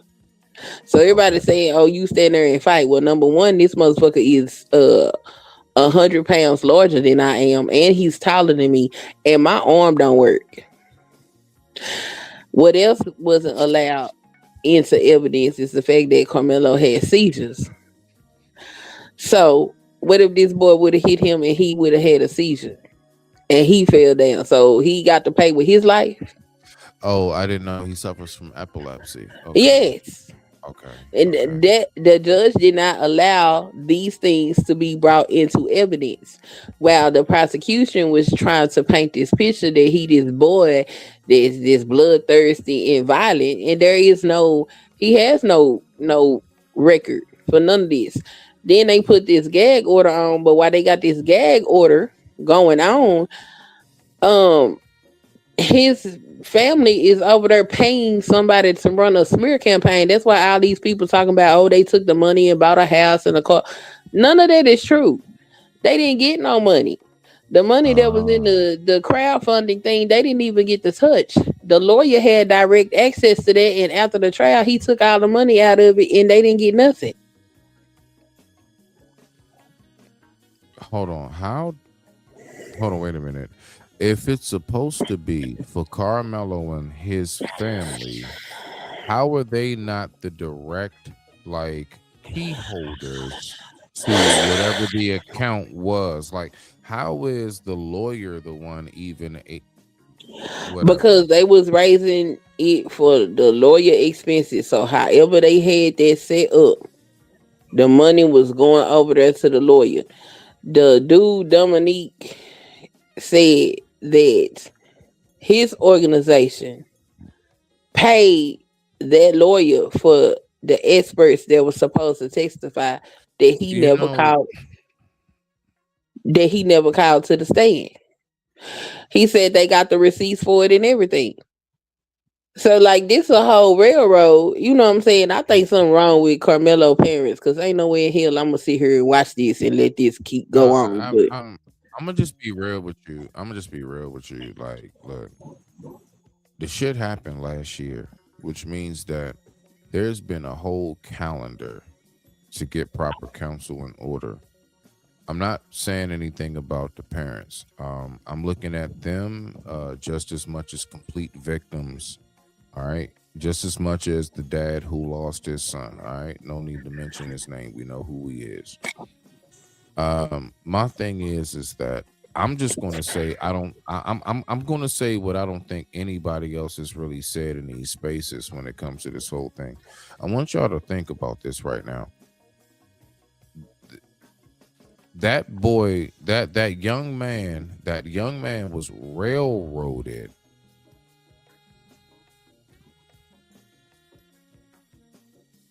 Small hat lawyer. He didn't have a white, like a white man lawyer, whatever. He didn't have an Asian lawyer. Nobody else. His supposed to be protection was one of his own. It was us. who? Carmelo Anthony.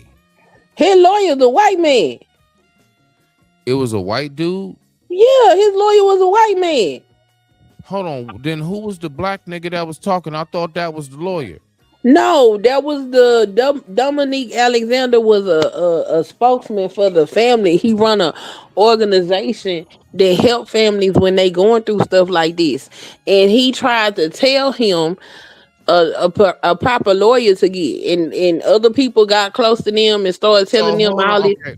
Okay. So you know what? It still brings my point right back to the foundation. Thank you. It's still solid and firm. So at the end of the day, the dude who was supposed to be the spokesman, not only for that family, but for the black community, threw one of our own.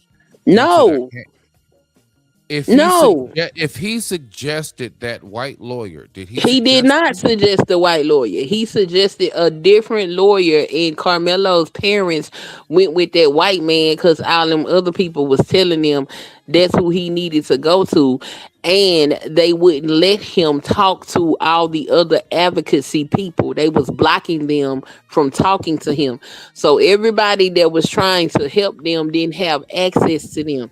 They totally railroaded this boy, and his parents was going along to get along, and it cost them their son. this whole thing is like really. Yes, that man didn't send them over there to that man. If you go over there and look at that man's And see, website, real quick, I just want to make sure I clear this up. Like, that's how bad the media, the news we get going out. It's so many different stories. Like, that's literally what I've been looking at. well, I've been watching this case And since that's it first. crazy. That's crazy, you know? So, I mean, you know, like, I listen, and even down to what you telling me, I'm one of those people. Once I hear it's so many different, like, hold on, wait a minute. Hold on, you saying what? Okay, so hold on, you said, huh? So hold on, wait. At that point, I'm one of those people. I'm just like, oh my goodness gracious. Look, I'm just gonna have to take both of y'all with a grain of salt.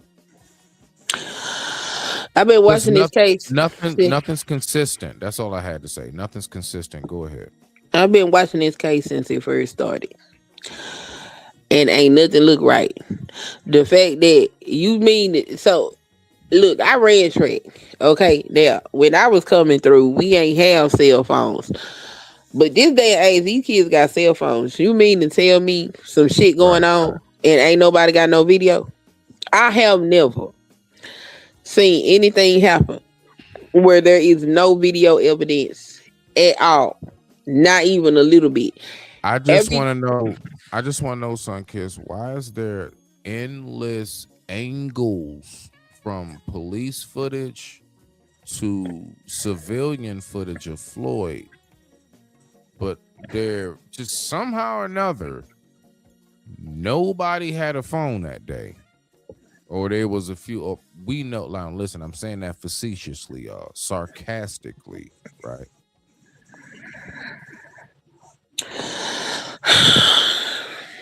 They intended to railroad this child. That is all that it is.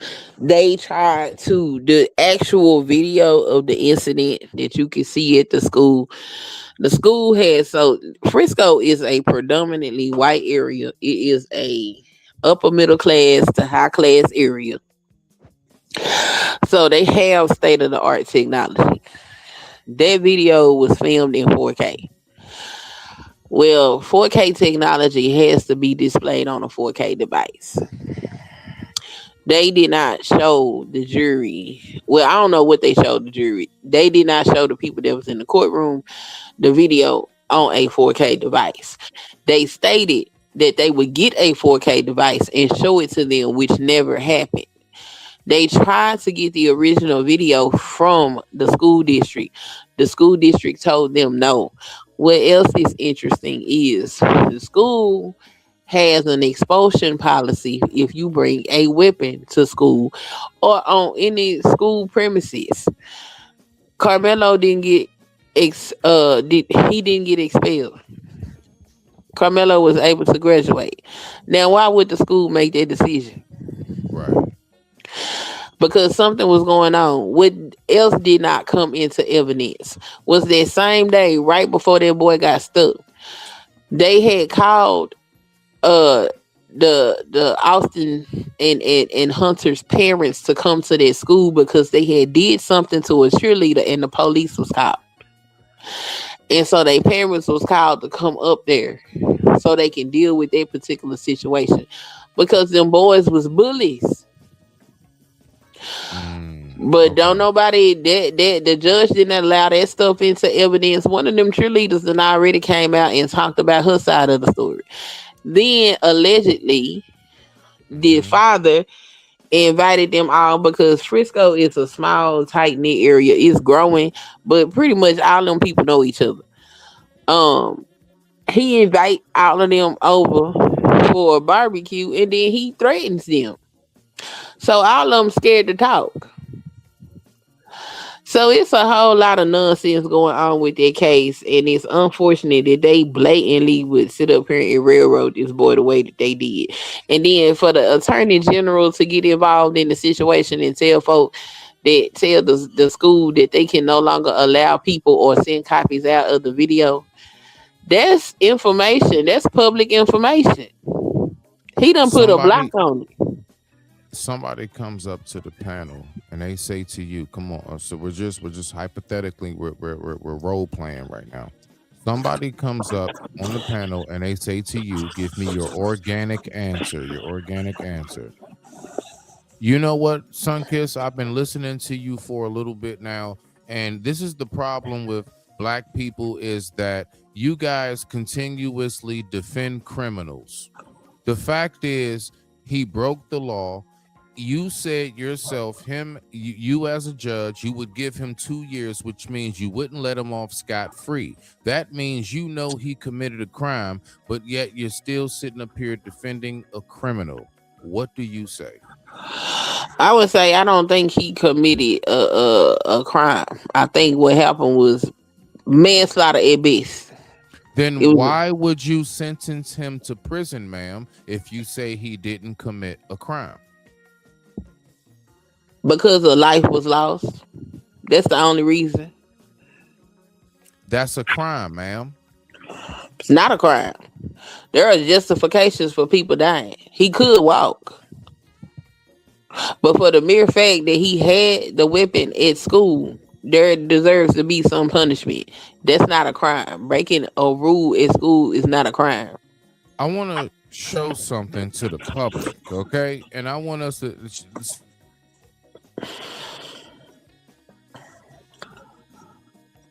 And then I think it's stuff like that because they put out this narrative that black folks is inherently violent and all of this type of shit here. It didn't matter how good this child lived his life up until the point of this unfortunate accident. Just because he's black, he's violent. He went over there to kill somebody that day. What? That don't even make sense. But then you got people that look like us that go ahead and purport these narratives. Like, most of y'all don't even know a killer. Okay, let's just keep it real. You ain't never looked a murderer in the face. You don't know nothing about it.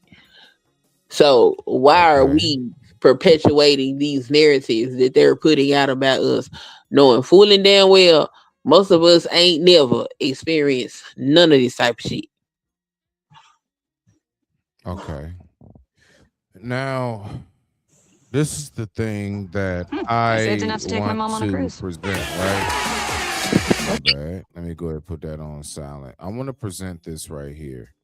I'm praying that it will go ahead and play fluently, okay? So what we're going to do is we're going to go ahead and show this right here. I want us to listen to this, okay? Now, Sunkiss, I want you to listen to what took place, and I want you to tell me, considering what took place in this case with this dad, how possibly could Carmelo Anthony get time? All right, so everybody, let's just make a comparison. Now, mind you, I know the states are different, the jurisdiction, the law, but I'm talking about what happened itself, the actual crime by itself. Let's go ahead and look at the Sunkiss. Go ahead, get yourself comfortable, and let's just go ahead and watch this right here. Times, and he'd have suffered. Is that playing? Can you hear it? Where he died. Yeah, I can hear you. Okay. Murray added, "He's no killer. He's a father who done it out of love for his child and for his pride." On March 16th, 1984, at around 9:30 p.m., Gary Plauché shot, and the reason why he pulled the trigger will make you ask yourself, what wouldn't I do for someone I love?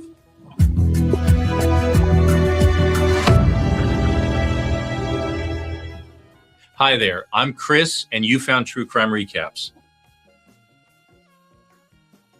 That was all too familiar with Gary Plauché using Gary's 10-year-old son, Jody. Jeff was a popular karate teacher in Baton Rouge. That's where he first met Jody. The two of them hit it off right away, and Jeff became a frequent visitor at the Plauché home. On the surface, everything seemed perfectly fine. Jody was doing well at karate, even winning trophies in tournaments. This was a huge relief to his parents, Gary and June, because they were going through a divorce at the time and they worried about how it might affect Jody and their other kids.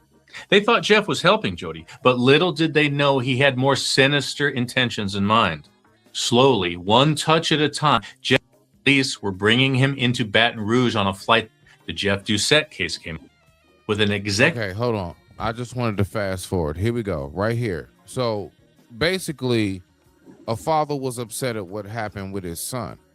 Let's listen to what happened as they was transporting this man after being convicted. From a local news station.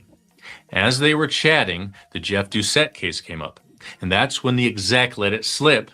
The police were bringing him into Baton Rouge on a flight that night, arriving at 9:08. It was all the push Gary needed. He went to the airport to wait. When Jeff's flight landed, he picked up a payphone to call a friend. All he had to say was, "Here he comes. You're about to hear a shot." Jeff Doucette was being escorted down the hall. His hands were cuffed behind him, and he wore a slight smirk on his face. He didn't notice Gary standing by the payphones in a white baseball cap and sunglasses. No one did. And they didn't see him reach into his boot and pull out a .38 snub-nose revolver. A news crew was there, filming Jeff's return, but they got more footage than they bargained for. As he walked past him, Gary fired. Jeff crumpled to the ground while the officers swarmed Gary. One of them, a friend of his, could be heard on the live broadcast shouting, "Why, Gary?" His answer, "If somebody did it to your kid, you'd do it too." Jeff died the next day. He was 25. Gary was charged with second-degree murder. It seemed like an open and shut case since the attack was caught on video, but news of the vigilante killing spread across Louisiana and the nation. Almost everyone was on Gary's side, except for one surprising opponent, Jody. He didn't want Jeff dead. He just wanted him to go to jail. Instead, his father was the one behind bars. He was ultimately charged with manslaughter, and after some time in a psychiatric hospital, he was set free with community service and probation. It took a long time for Jody to reconcile his feelings with his father, but they eventually did make up, and Gary lived out the rest of his days without harming anyone else. The man shot somebody.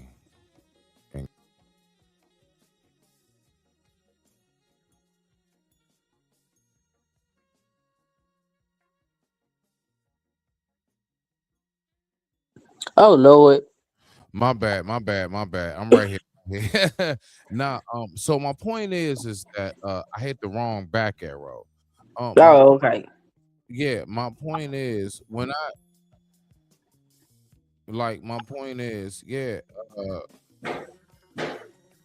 he actually shot a dude in front of the news and the police. Mm-hmm. He got off. Yes. He shot him in the head, not stabbed. Okay, brought a gun. Listen, even down to how they described it. See, that's why I played it. That's considered premeditated. You heard when they was going to be there. You had your friend, even down to the friend. Ain't nobody ever heard that the friend got complicit to murder. Nothing. I think a lot of people forgot about that case.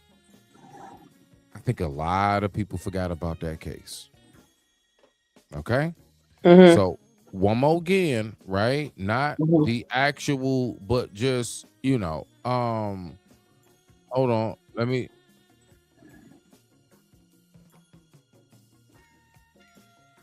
Right here.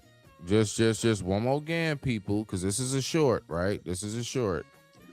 Let's listen to what this white man did in an airport in front of the police transporting a convicted criminal. Meet Gary Plauché, a Louisiana man who shot his son's S-word abuser in the head on live TV in March 1984. His son Jody was kidnapped and taken to a California motel by Jeffrey Doucette, a man who was Jody's karate instructor, and he was S-word assaulted. Luckily, police found him 2 weeks later and they arrested Doucette, but Gary wanted revenge for his son's pain. Doucette was flown home to face trial, and Gary was patiently waiting for him at the airport, disguised in sunglasses and a baseball cap. When Doucette walked by, Gary pulled out his handgun, and he did not miss. Live news cameras caught the moment. Doucette fell into a coma and passed away the next day. Gary was initially charged to a second-degree murder, but he never served a day in prison. He pled no contest to manslaughter and was given a 7-year suspended sentence instead. In an interview, Gary said he did not regret ending Doucette's life and would do so again. He's still seen as a hero to many parents today. All right. Did you hear that? Yeah. Okay, so Sunkiss, now you got the floor. Now let's talk about Carmelo. I mean, I still feel the same way. That's my whole point. Now, if he got on the stand and he could actually give state of mind that he was in fear of his life, then maybe criminally negligent, homicide. Like, his punishment comes in the fact that you had this knife. That's where he would get punishment at, as far as the way I think about this situation. But like, I tell my children not to put their hands on nobody. Keep your damn hands to yourself. Sunkiss. Yes. My number one thing is this. Clear as day, that man went on ahead and in the airport brought a gun. In the airport, he shot a man in his temple. In front of the police while they're transporting him. They were taking him to the airport to transport him.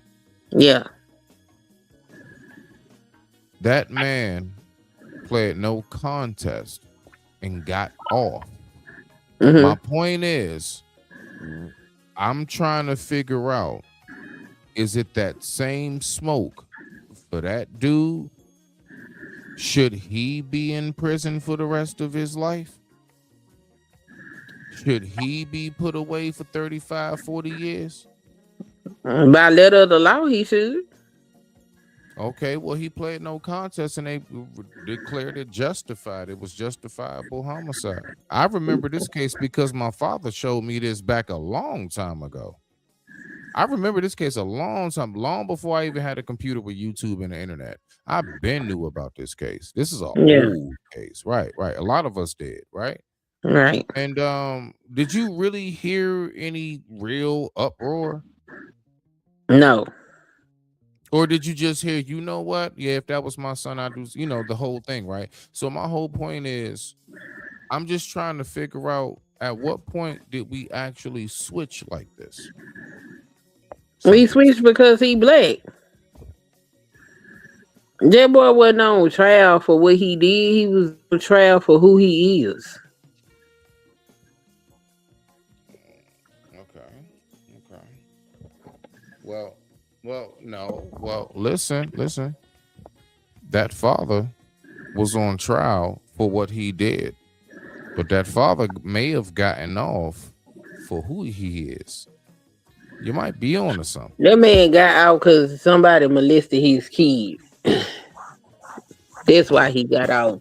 You do something to somebody's child and they do something to you, a jury is probably going to have some type of sympathy for you. Then they said he spent some time in the psychiatric shit. So that's probably I get all of that. But you know what they keep on saying about Carmelo? You know what? You weren't supposed to extend it to that extent. So my point is, to the people who are saying he committed a crime, he should do life, put him under the jail, blah, blah, blah, everything else. I'm curious. He committed a crime. He took a life in front of the police in the airport.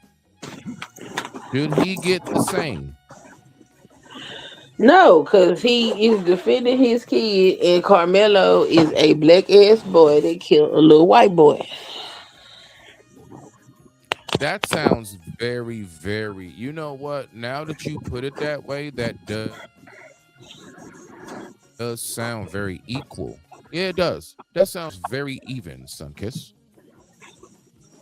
And then don't let In my let's sarcastic, you gotta be shitting me voice. let's add some more to it.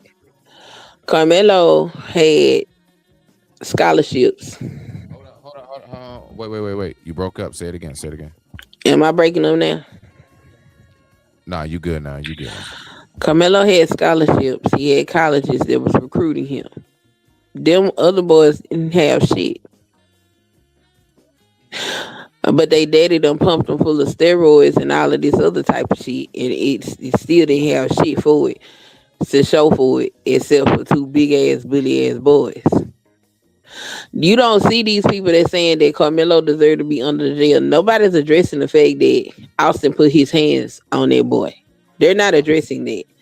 They act like that has nothing to do with anything. But if you didn't put your hands on him, you wouldn't have got stuck. Listen, I'm gonna just say this. My position is this.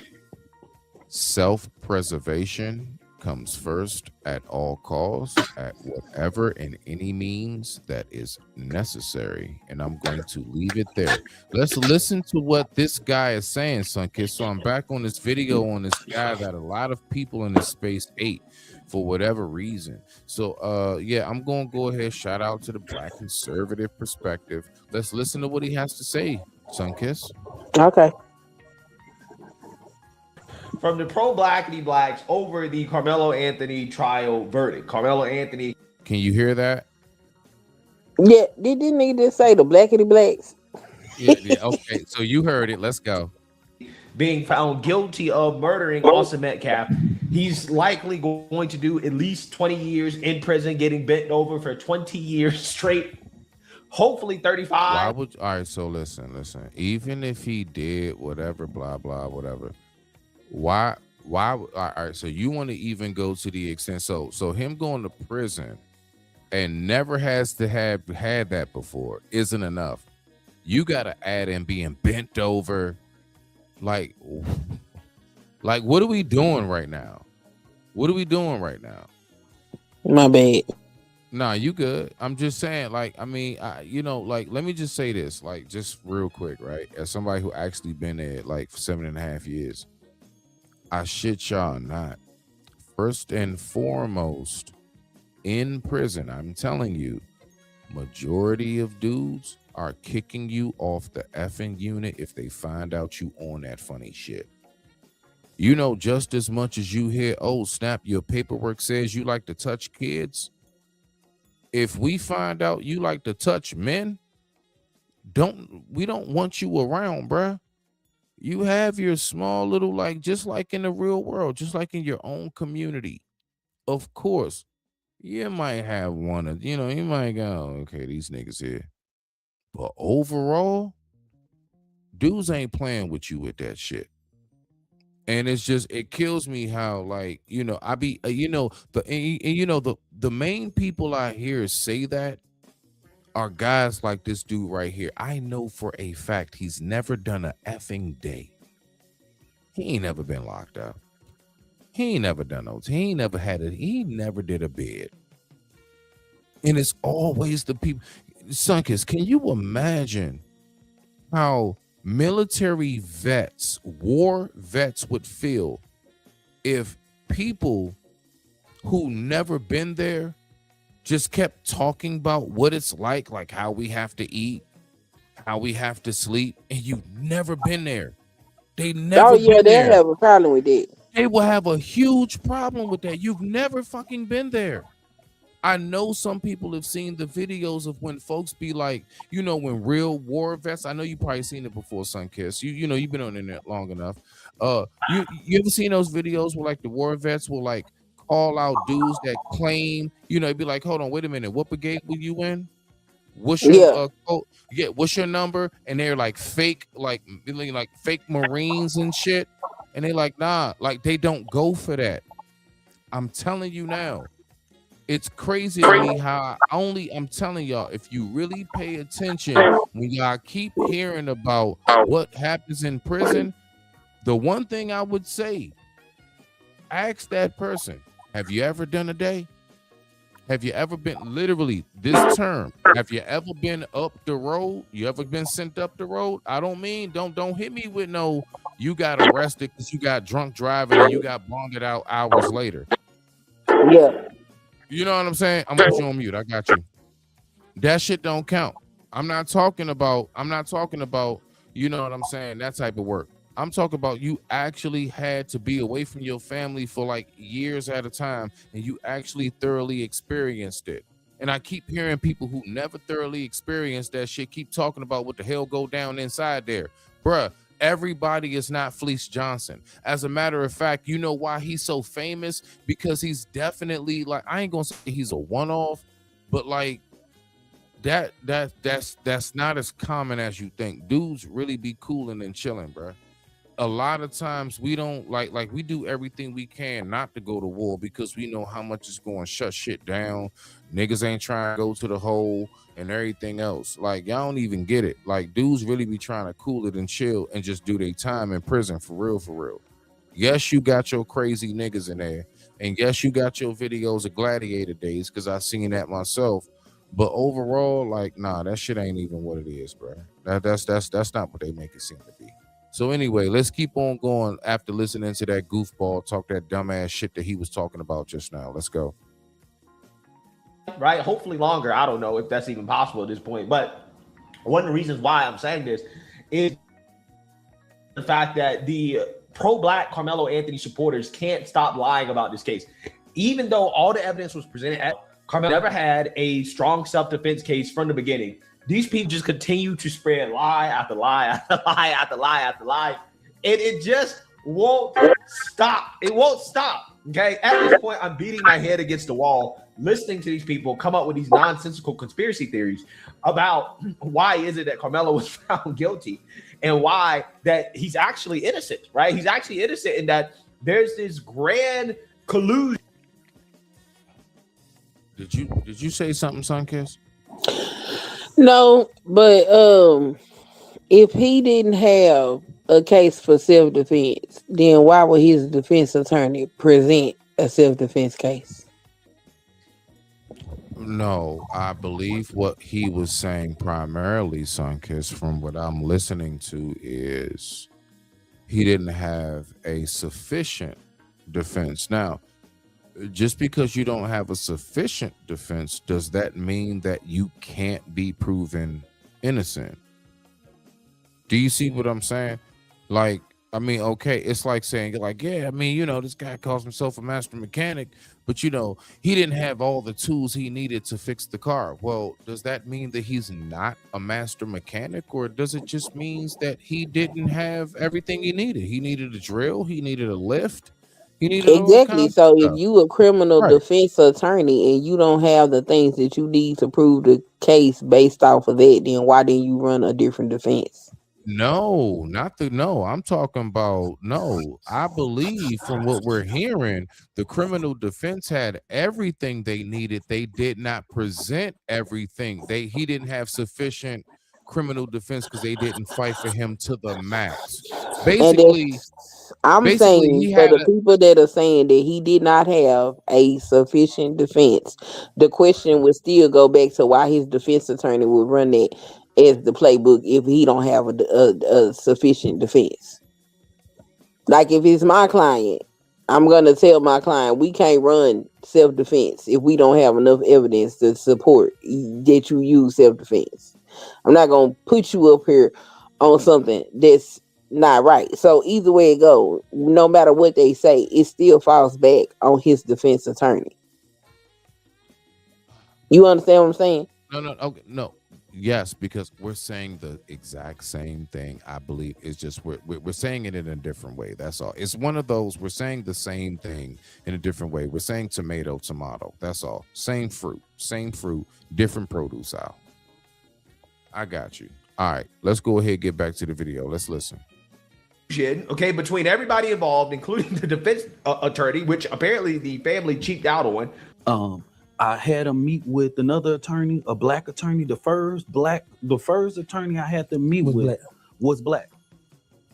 Rain asked me what the price that black attorney was. $500,000.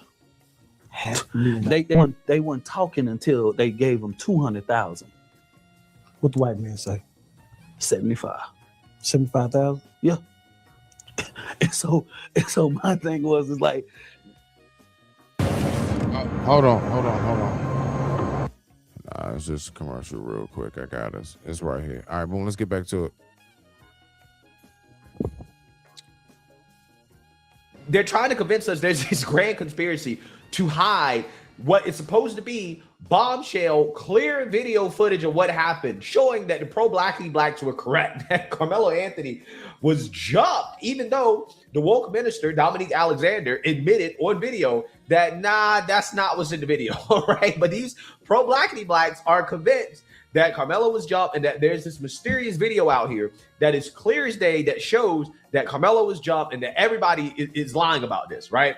However, this video has not surfaced, despite the fact that there allegedly has been a leak in the video that was shown to everybody in court, that has been shown to people who have requested access to the video. Apparently, one of Carmelo's supporters recorded the video with meta glasses while viewing the video, and that is now leaked online. Now, I'm not sure if this is the actual video. I don't know. What I do know is that the video that is being shown does not match the narrative from the pro.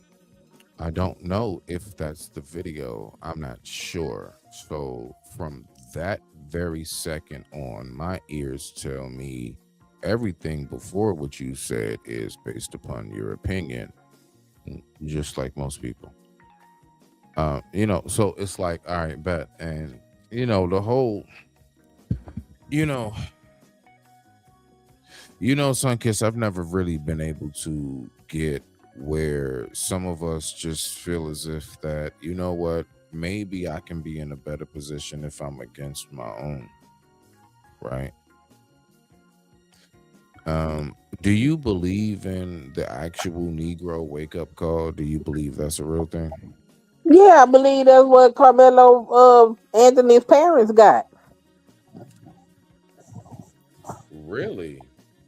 Did you see the interview that they did with the lady from the Breakfast Club?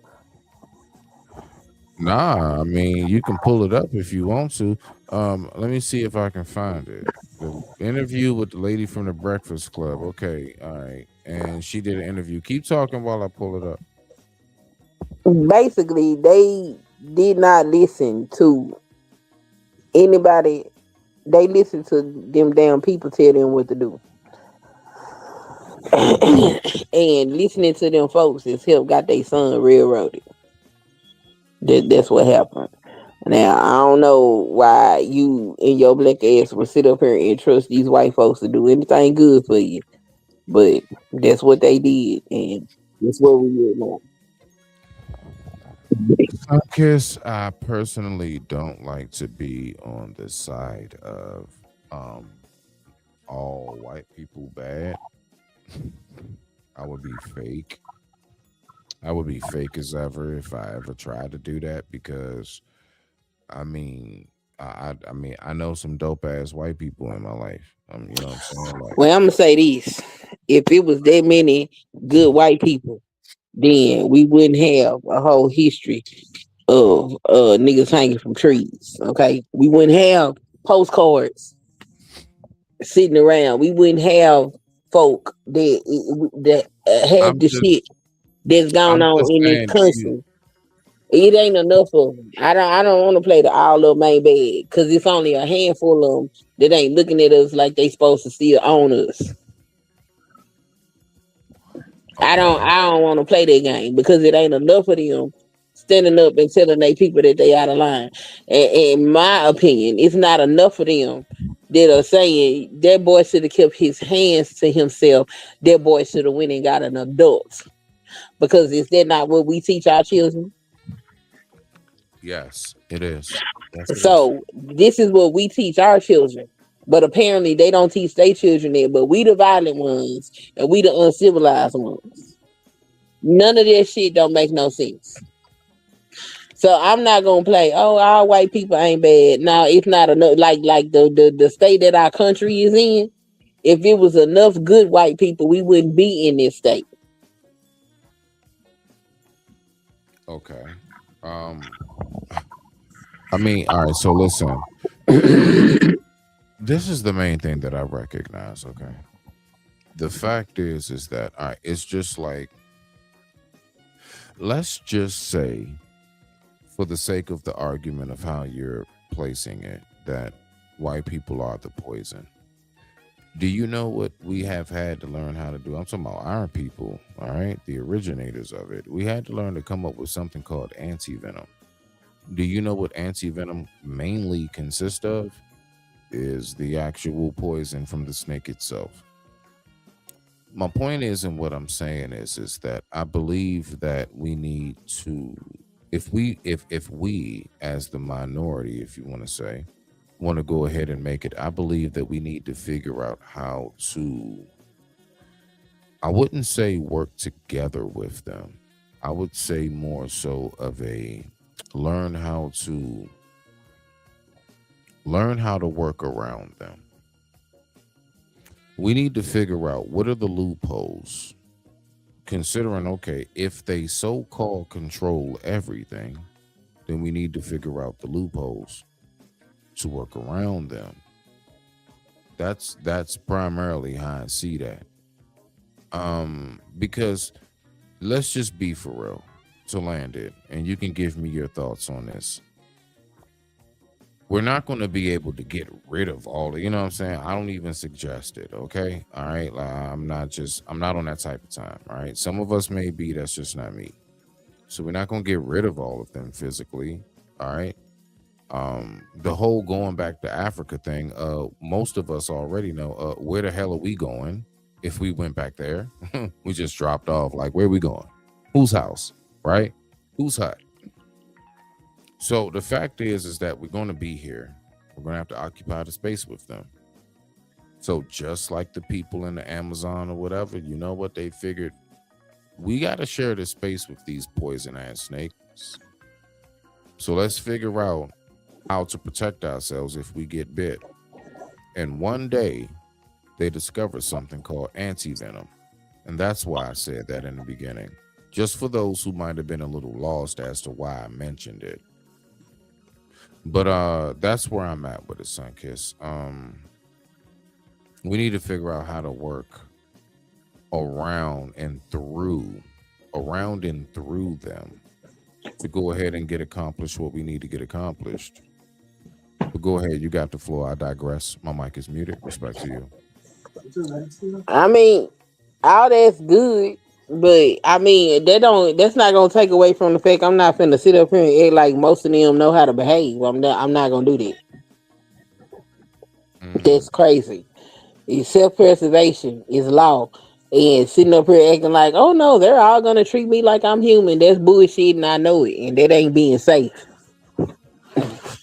Well, you saying knowing that they won't treat you that way, that would, I would say, correlate with trying to work with them. That's why I said I ain't working with them to do a goddamn thing. And that's why I said let's not try to figure out how to work with them, but maybe around and through. That's what we normally do. Right. I don't trust them folks. Not at all. Mm-mm. Do you believe possibly there can ever be a point where the race tension will calm down and I mean, like, do you think it's possible? And if so, who would you say has to initiate it? Do you think is like, how about this? Let's just start here to make it simple. Do you believe that there are enough apologies that white people can give to finally ease us? Nobody care about no damn apology. It's changed behavior. What does it look like? What exactly does that look like? Like, it look like you go ahead. Not treating me like I owe you some shit. Not calling the police on me because I'm walking down the street. Not questioning me when I'm in places because you feel like I don't supposed to be there because I'm black. Like all that weird ass shit that they do. Okay. All right. So all the weird. Okay. All right. So I Me mean, not I'm having just a fucking code switch because me being myself make you uncomfortable and you're afraid. Like that ain't none of my fucking problem. That's your problem. code switching. Okay. But do you really? All right. So hold on. If that individual person is standing on what they stand on, 10 toes down in their code and what they believe in, like, do you really believe that we can put the blame on somebody else if that person decided to switch on code? Or do we put that on the person Code who, switching is when you put your work voice on because you talking in your regular voice is perceived as ghetto or not couth enough. shoot, man, are you talking about the whole like talking white thing, Sunkiss? No, not talking white, just talking however the hell you feel like talking. You don't believe that there's a certain form of what we would call uniform professionalism that needs to be had when we're doing and No, conducting business? no, I don't believe I need to make my voice 3 octaves higher so you can feel safe. Like that's stupid as hell.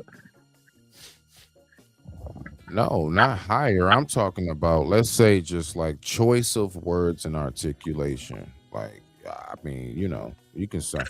I I sound like I mean, sound. no, it's not professional for you to go to work and start screaming motherfucker all through the building. Like, come on. Yes. Act like you got some sense. Like we get taught home training. We know how to behave. But like me speaking right now, a lot of white folks will be like, oh my God, she's so aggressive. Bitch, aggressive how? Am I fist to come slap the fuck out of you or something? What's wrong with you? So now I gotta talk in a way for you Sunkiss, to you Mhm. really believe the way right now you sound. Any human on planet Earth would take that as aggressive. Oppressive? Aggressive. Yes. Man, that's I remember I used to work at Long John Silver's Tell me and about it. Tell me about it. corporate came through. And what happened was I was pregnant and I didn't know it. So I didn't feel good. So my voice was a little low and my energy was not there. Them people had my supervisor come and tell me that I don't sound nice enough over the income. I sound like a regular person. I'm just not highly energetic. So she had me change my voice optic, raise my voice optic several levels, okay, so they can feel She wanted comfortable. she wanted you to talk to puppies. She wanted me to talk like this. And That's how they tell then, people to talk to pets. It's funny as shit though. You say that real quick because that's what they say. Like, you know what? If you want your dog or your cat to respond to you better, you should use a higher pitched voice. Right? Go ahead though. yes, and then after she had me do this, they went back through the drive-through and came in and was like, oh yeah, that was much better. Like, it's stupid shit like that. Like, yeah, to hell with them. Or I remember when I worked in the laboratory. I'm in the laboratory minding my own business every day. I worked in a predominantly white area. Every day, my supervisor would get a call talking about I'm rude. I did this, I did that. I said, I ain't did nothing to none of these people. She's like, well, I don't know what's going on. I said, I'm gonna tell you what's going on. It's my hair. I had an afro. She said, your hair? I said, yes, it's my hair. I say, I'm gonna prove it to you. So over the weekend, I went to the beauty supply. I got the longest, most ghetto ass straight, bone straight wig I could find. And I wore it to work. And she called me and she's like, I didn't get any complaints about you today. I said, hang tight. I'll be by your office. I'm going to show you why. So, went to her office with this damn wig on. And she was like, oh my God, is that how you were? I said, yes. I said, now, tomorrow I'm going to take this off. And you tell me what happens. Took the wig off. And what happened? Oh my God, she's so rude. What? Yeah, I don't fucking sit up here and act like these people ain't who they have projected themselves to be. You ain't gonna see them sitting over there having no conversation talking about, oh, how can we get along better? Because they don't give a fuck. That's us. It's not them. So you had to prove, like I typed it in the chat right here. So you had to prove it's your hair, huh? No. Yeah, I had to show her that it was my hair, and then after I showed her that it was my hair, she gonna tell me that maybe I should wear the wig.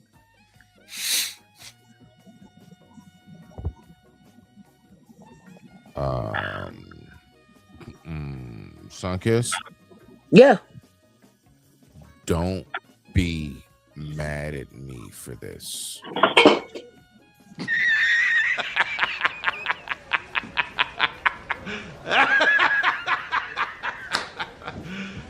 You see?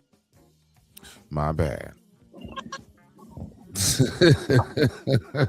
Yeah, Don't that be shit mad. crazy, ain't it? Yeah. That's wild, bro. That's wild. I mean, all right, so you know, I was actually talking about this on a panel. Shout out to my man OG. And I was telling them about how I do believe that the experiences down south when it comes to racism is different than it is up here in the East Coast and up north. They were saying, no, it's not. Yes, it is. God damn it, Jim. Please talk about it. Thank you. Shit, it is. They had to pass a whole law so we can wear our hair in the 2000s. Really? Yeah, the Crown Act. You ain't hear about that? They was trying to I'm not suspend. down south. You know, you gotta remember a lot of this stuff may be like you all's like local news type. Like it may not have reached up here. I'm always This ain't no local news. This made national news. They was trying to keep these kids from graduating and shit because of their hair. What year was this, for the record? And I can tell you. Hold on. Let me find it. Let me go look it. Yeah, because remember, I was in between like 2010, 11, and then like between 18. So if it's anything, yeah. Yeah, even when I got out, I wasn't watching TV and news. I was like trying to get my life together. So I still wasn't like back just sitting down comfortable watching the TV. I was like moving around. I didn't start sitting down watching TV till almost 2021. The Crown Act was passed in July 2019. Yeah, that's why I didn't see it. Go ahead. Started in California. From 2019 all the way up to 2026, it has now been passed in 30 states. Wow. So folks is still discriminating against us because of our goddamn hair. On corporate levels or just like, you mean like regular jobs? Like regular, the kids can't, they trying to not insuring their diploma because of their damn hair. Oh no, that ain't got nothing to do with corporate. Right. That ain't got nothing to do with corporate. Now, like, how exactly are they able to even like have something? I'm a little curious. All right, so what about like, say, all right, so are the white people allowed to do like mohawks and shit? say you want to come in like a razor mohawk or something. Like, are they No, allowed to they do can't. that? I don't know. I don't know, but they say stuff like the hair can't be like one dude. It was one boy. He had locks, and they said that the hair couldn't be a certain length.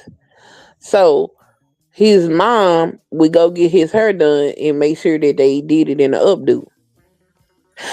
And they said that he still can't wear it. So the hair not even on his collar. They talking about he still can't wear it because if he was to take it down, it's past the length that they said. Like, how you just gonna dictate what the fuck is on this boy head?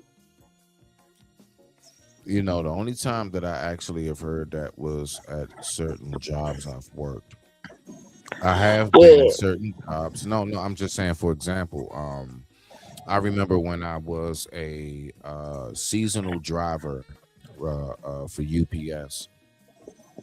I did the holiday route, and I remember they told me I had to cut my facial hair, and I can only have a mustache, and my sideburns couldn't pass my earlobes.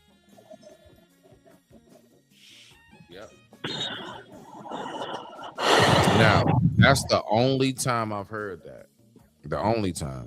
And the only other time I heard it, I'm gonna be real with you, was like boot camp type, like military.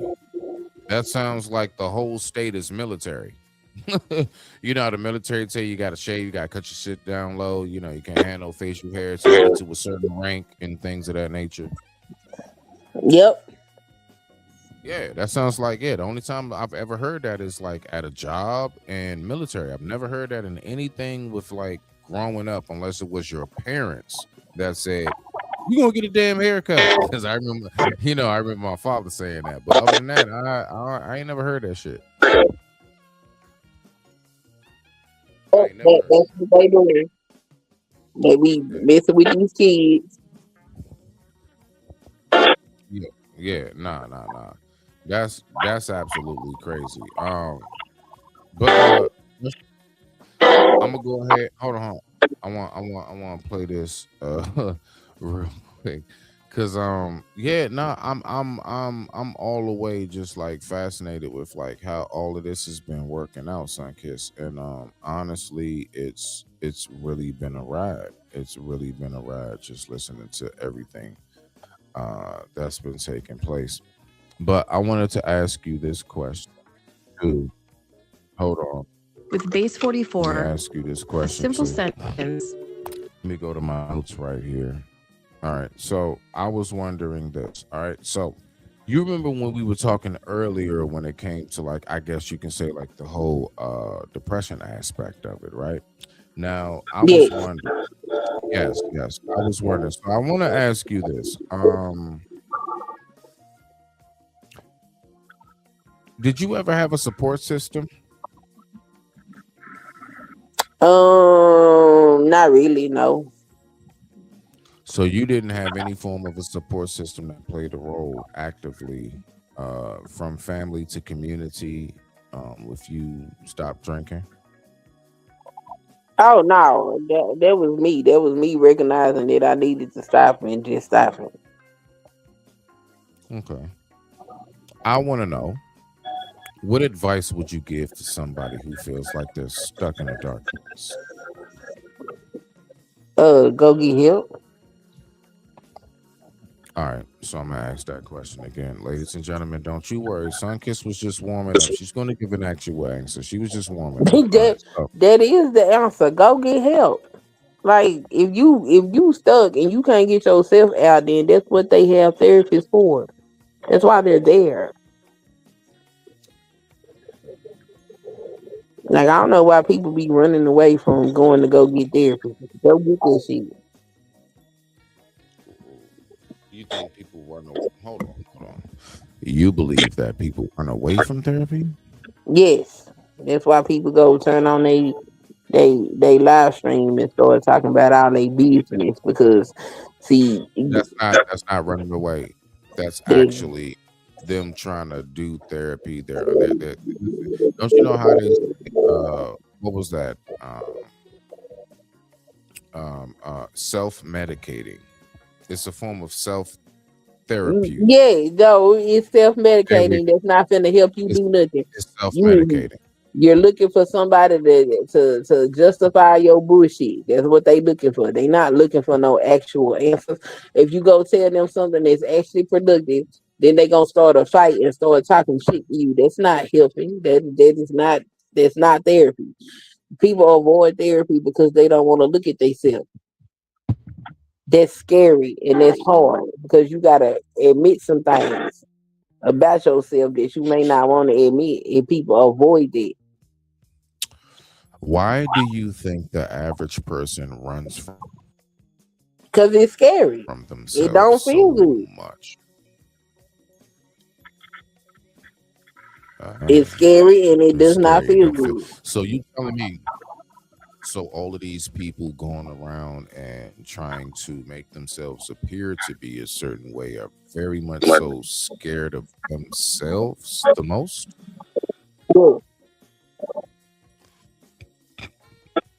That's a very, very interesting concept. Let's move on to this next question.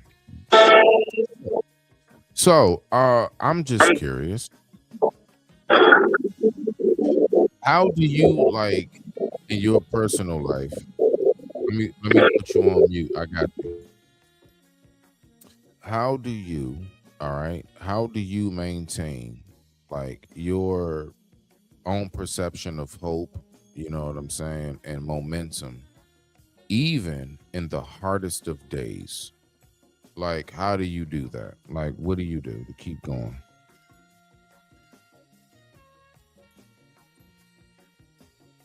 Set goals, that works. Celebrate myself, even for the smallest victory. And I talk about children, Nick. Like when they Hold was on. little, every time they did something, we was clapping. So when they would do the smallest thing, they would clap for themselves. It don't matter how small it is. If you did it, you achieved it, you celebrate it. Cause small victories turn into big victories. Self gratification. Okay. Okay. Okay. Okay. Okay. I see you on that. You know something? Let me ask you this. If you were able to tell,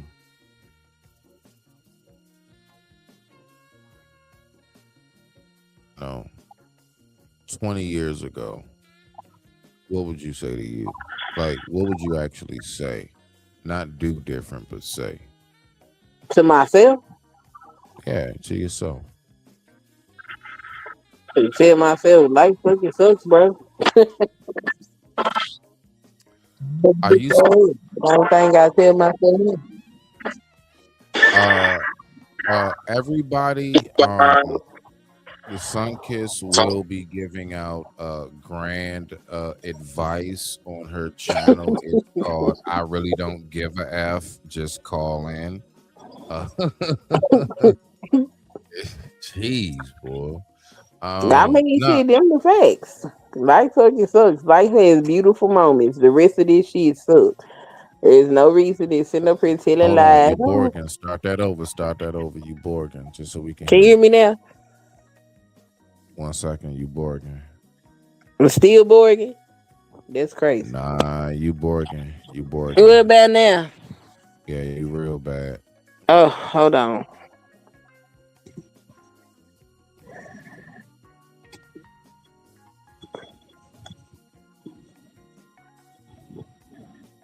Okay, is that better? Hello? Somehow I don't think it's me. Are you muted?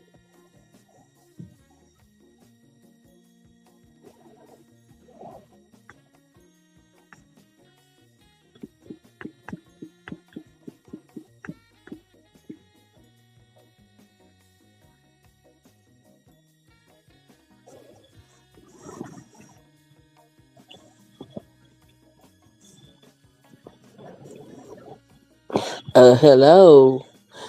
I see my bubble moving. I don't hear you.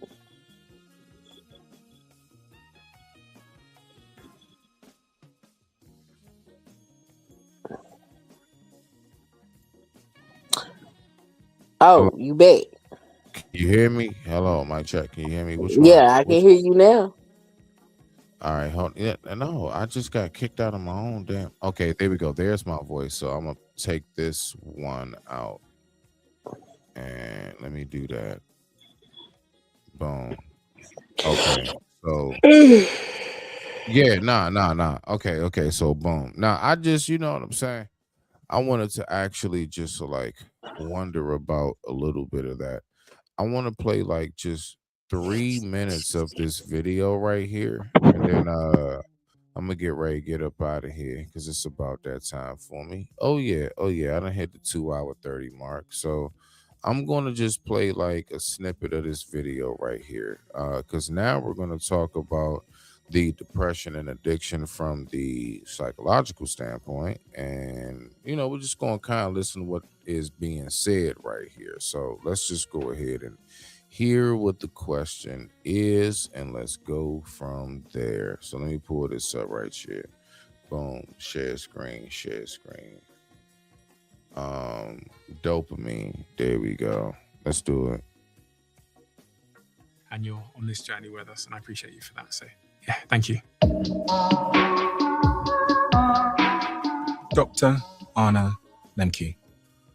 For anyone that might not know you, and they didn't watch our conversation last time, which was a fantastic conversation, one of my favorites of all time, and also I know Jack has said to me as well that it was one of his favorites of all time. Who are you, and what have you spent your career doing if you had to summarize it? What are the reference points that your wisdom draws upon and the experiences you've had and the people you've worked with?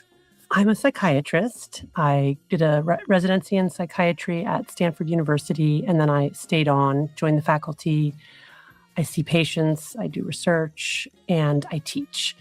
You wrote this iconic book about this word dopamine. Why does it matter so much? Why does this idea of dopamine matter so much? Dopamine is a chemical we make in our brain, but I use it in the book as really an extended metaphor for the ways in which overabundance itself is a human stressor. We are living in a time and place where we have more access to luxury goods, more disposable income, more leisure time, even for the poorest of the poor, ever before in recorded history. And it turns out that is stressful for our brains. And it's stressful in a brand new way that we really haven't confronted before, making us all more vulnerable to the problem of compulsive overconsumption and addiction. And I do think that addiction is the modern plague. I think we're going to be struggling with the problem of compulsive overconsumption in a world of abundance for the foreseeable future, as in centuries. She's saying that people overconsume too much, son, Kiss. Yeah, we overconsume. And that's a problem, and it's leading to a lot of depression is the overconsumption. Yeah, because then you not doing nothing. You watching somebody else. Let's go ahead and see what we got. And our survival will depend on figuring out how to live in a world of abundance, even though we have brains that evolved for a world of scarcity.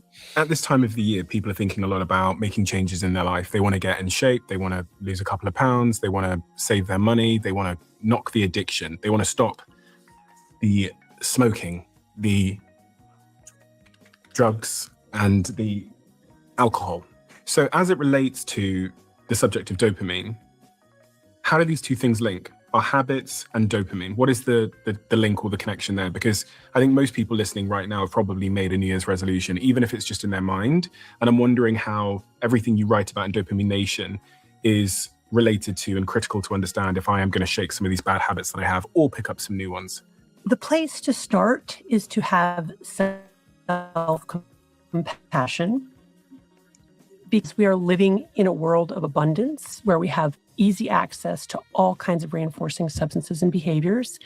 And access itself is one of the biggest risk factors for addiction.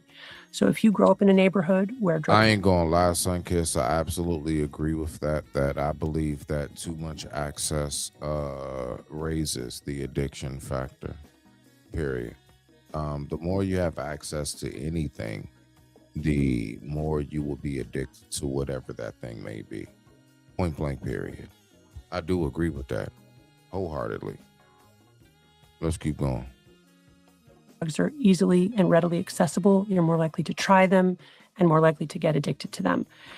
And what do addictive substances and behaviors do to our brains? They release a lot of dopamine all at once in a dedicated part of the brain called the reward pathway.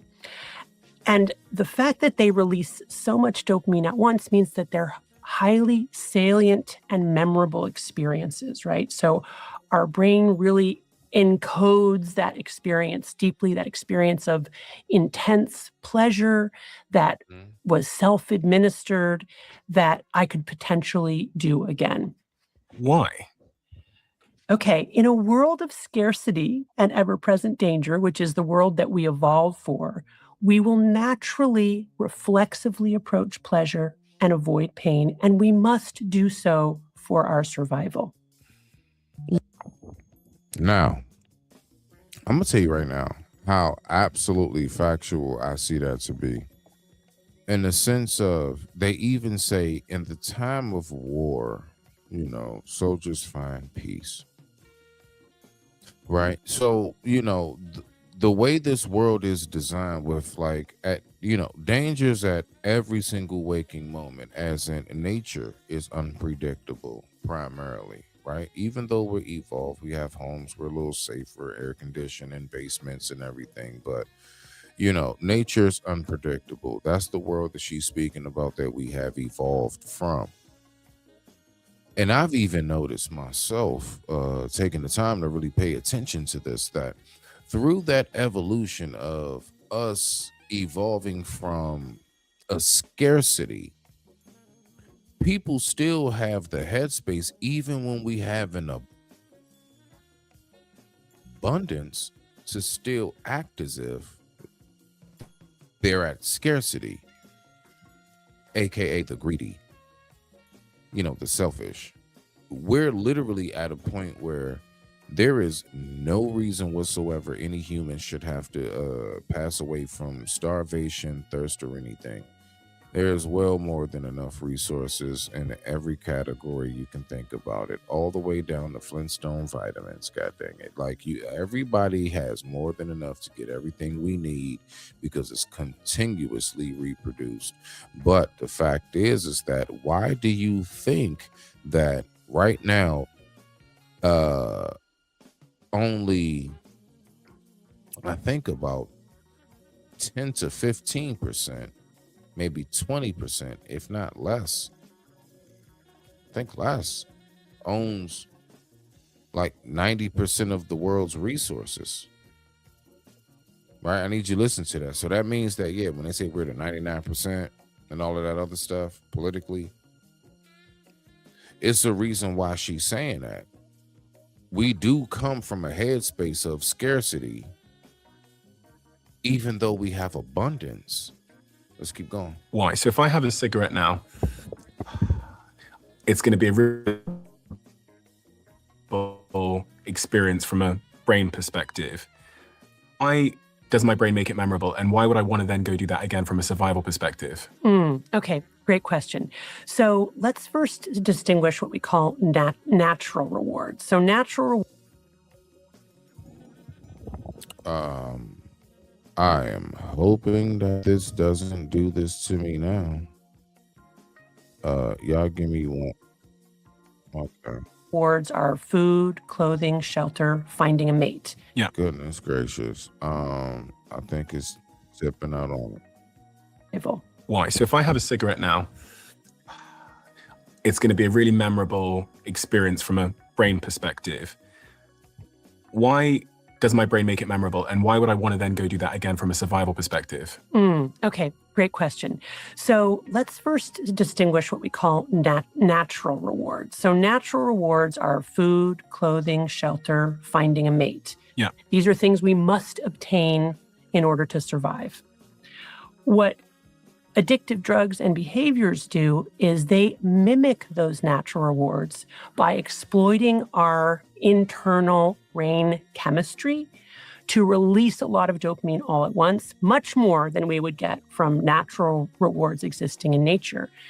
amplifying that experience, making it even more memorable, even more salient, and also making our brain think, this is important for my survival. Okay, so there's certain natural rewards like eating, which of course, cigarettes, the whiskey, the drugs, those have been designed to hijack that particular part of the brain and really amplify the feeling, so that my brain kind of is tricked into thinking that it was potentially a natural reward, but it's actually a synthetic, sort of man-made chemical.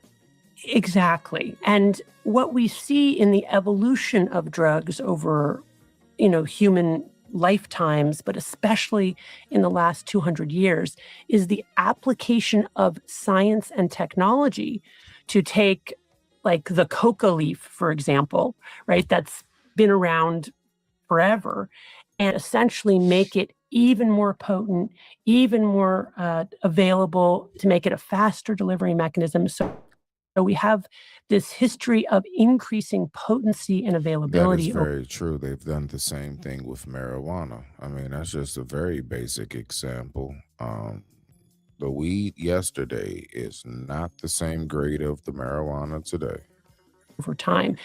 Said more simply, for educational purposes only. Fair use, fair use, fair use. Thank you, YouTube.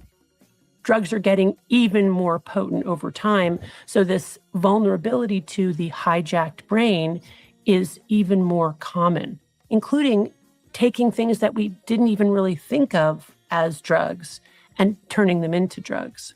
So remember the natural rewards. One of them is finding a mate. Mm-hmm. And one of the ways our brains gets us to do that is by making falling in love and making intimacy and human connection rewarding on a neurobiological level. And I believe that that is possibly where a lot of people have gotten addicted to dating, thus they become serial daters. It's not about the relationship itself. It's about the reward of the brand new fluffy pink cloud feeling. Including releasing dopamine in our reward pathway when we make those kinds of social connections.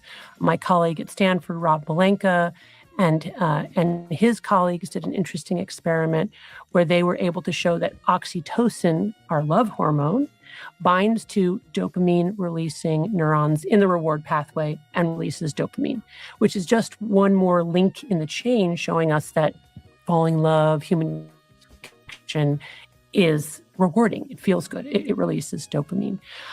What we see now is the drugification of human connection, for example, through social media. I ain't gonna lie, Sunkiss. I feel good when my lady does something for me. I don't care what it is. It could just be handing me some shit. I got all kind of endorphins going off. Like, oh shit, she did something for me. You know what I'm saying? Dating apps, online pornography, and now artificial intelligence and other large language models, which create this frictionless experience with technology that feels like talking to a human being and is incredibly validating, right? So the algorithms for large language models are to make us feel really good, to make us feel like our point of view is the right point of view, to bolster our self-esteem, to validate our point of view. And you know what I find to be the most damaging part about that is that when we seek that out and we actually find it, you're actually prolonging how far away you are from actually gathering your true confidence in yourself. Why? Because, you know, unless you're on a panel or somewhere or getting some kind of likes or people are just saying yay and cheering on and agreeing, you don't feel comfortable about it. What that tells me is either you knew it wasn't right in the first place, or you knew it was something you could fix or do better and you just decided to be lazy, or you're just not on track, period. But it's something going on there because you need exterior validation. And I've always talked about that. Those who seek exterior validation are generally the ones who don't really, you know what I'm saying, have the confidence to stand on what it is they say they stand on when it's really that pivotal moment. Is my point, right? So when it really comes down to it, they like, all right, so you're gonna stand on what you stand on, depending on how big the crowd is, depending on how large the yells are and everything else, they may buckle, bend, and fold on what it is that they say that they stand on all that time. Why? Because every other time that they did feel good about what they think they stood on, it was only because of the validation of others. It was only because they had a bunch of people saying, I agree, I agree, I agree. They had the echo chamber. But let's keep rocking out. That's how those algorithms are designed. And now even more explicitly, we have AI models that are explicitly pornographic, explicitly erotic, right? So now you have this interactive component that learns what we like and then is able to regurgitate it back to us. So you get this really very powerful action perception loop, which is part of what makes a drug potent. It's that I have control over it, right? I can decide when I'm going to change the way I feel by using this drug. That is a fact. It's almost like you have this like a dominating feeling. Why do you think they say when people drink, it's something called liquid courage? You smell me now? You got something, Sunkiss? You came off mute. No.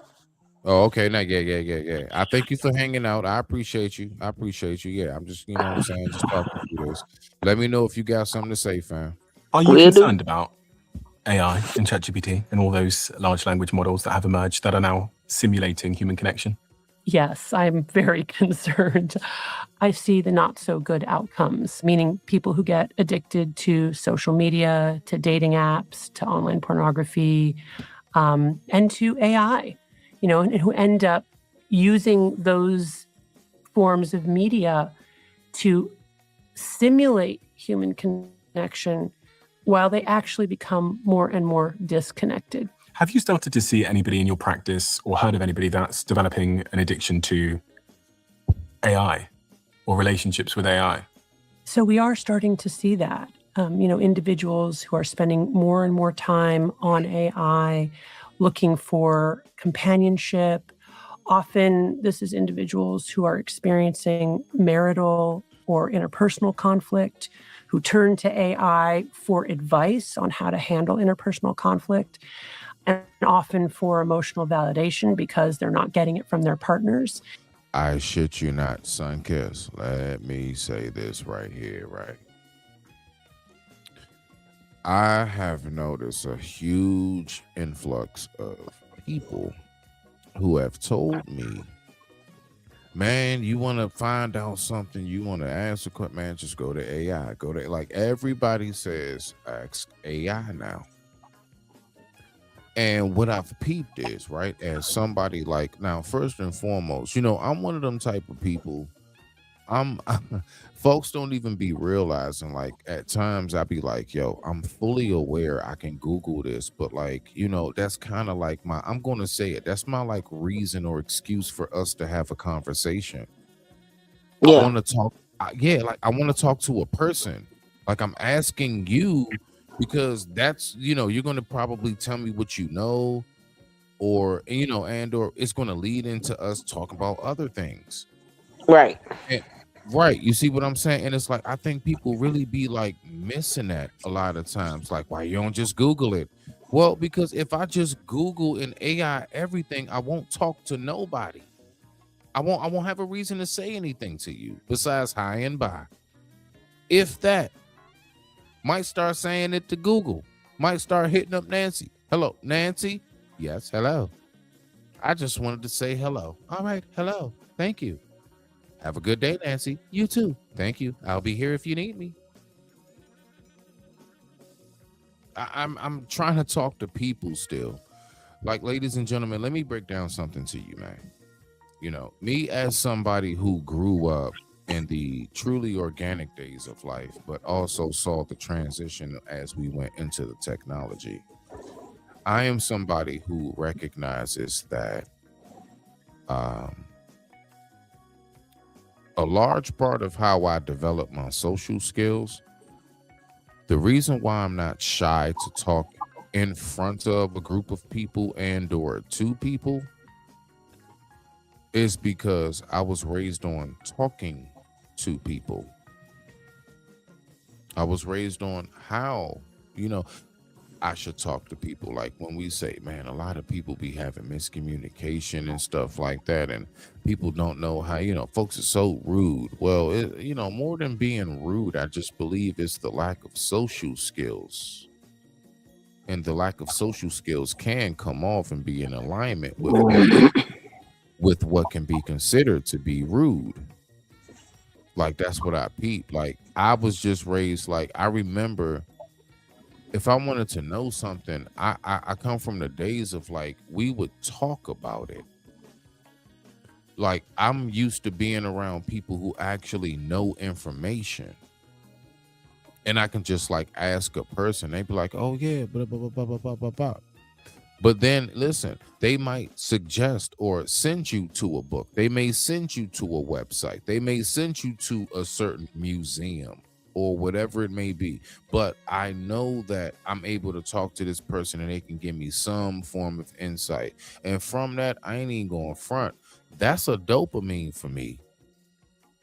When I have real discussions in real life, like face to face in person, and it's like a good like it's a great converse back and forth. I love that shit. That's an actual high to me. You see, I don't have like I got the answer. Yes, AI gave me the answer, but it's not the same feeling as when I actually talk to a person. I'm gonna tell y'all right now. I don't know about you, Sunkiss, but I can't stand trying to call certain doctor offices and everything else, and all you get is automated, and they don't be understanding what you saying. I'm Yeah, that's sorry, I irritating. didn't get that. That shit is irritating. And then what do they say at the end? I'm sorry, let me transfer you to an agent. That's what and look, look, that's the one time I feel myself going crazy. I be cussing out AI. God dang it, that's what I was asking for the whole damn time. Then they come back and they say something. I'm sorry, what was that? And I said, nothing, B. You know what I'm saying? And they come back again. Would you like to take a survey after? No survey. No. I just want an agent. All I want is an agent. That's it. I just want an agent. And I know how that feeling feels. Why? I'm frustrated because all I want to do is talk to a person and get my business straightened out. Why do I want to talk to a person? Because I know it's going to make it easier and it's going to be quicker 9 times out of 10, right? Right. Let's get through the last 2 minutes of this video before we get up out of here. We about to get up out of here. Reeves, bro. And what they experience with AI is an enormous amount of emotional validation, validating their point of view, but also a sense of companionship, a repeated process of feeling like they're understood, they're validated, such that then they're spending more and more time on AI.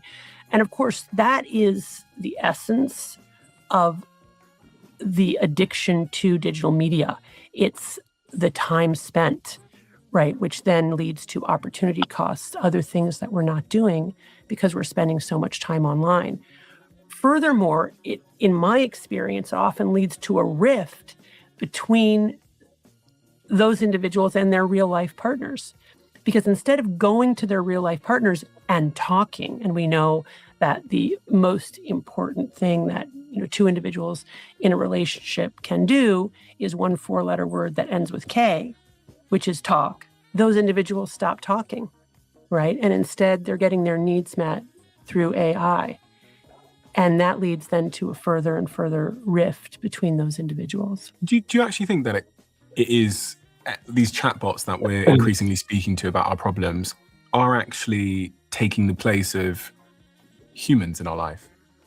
I do. In my book, my first chapter in the book is about a patient of mine, a scientist and an engineer who got addicted to pornography and eventually made his own masturbation machine. I'm sorry, Sunkiss. Did you hear that? I did.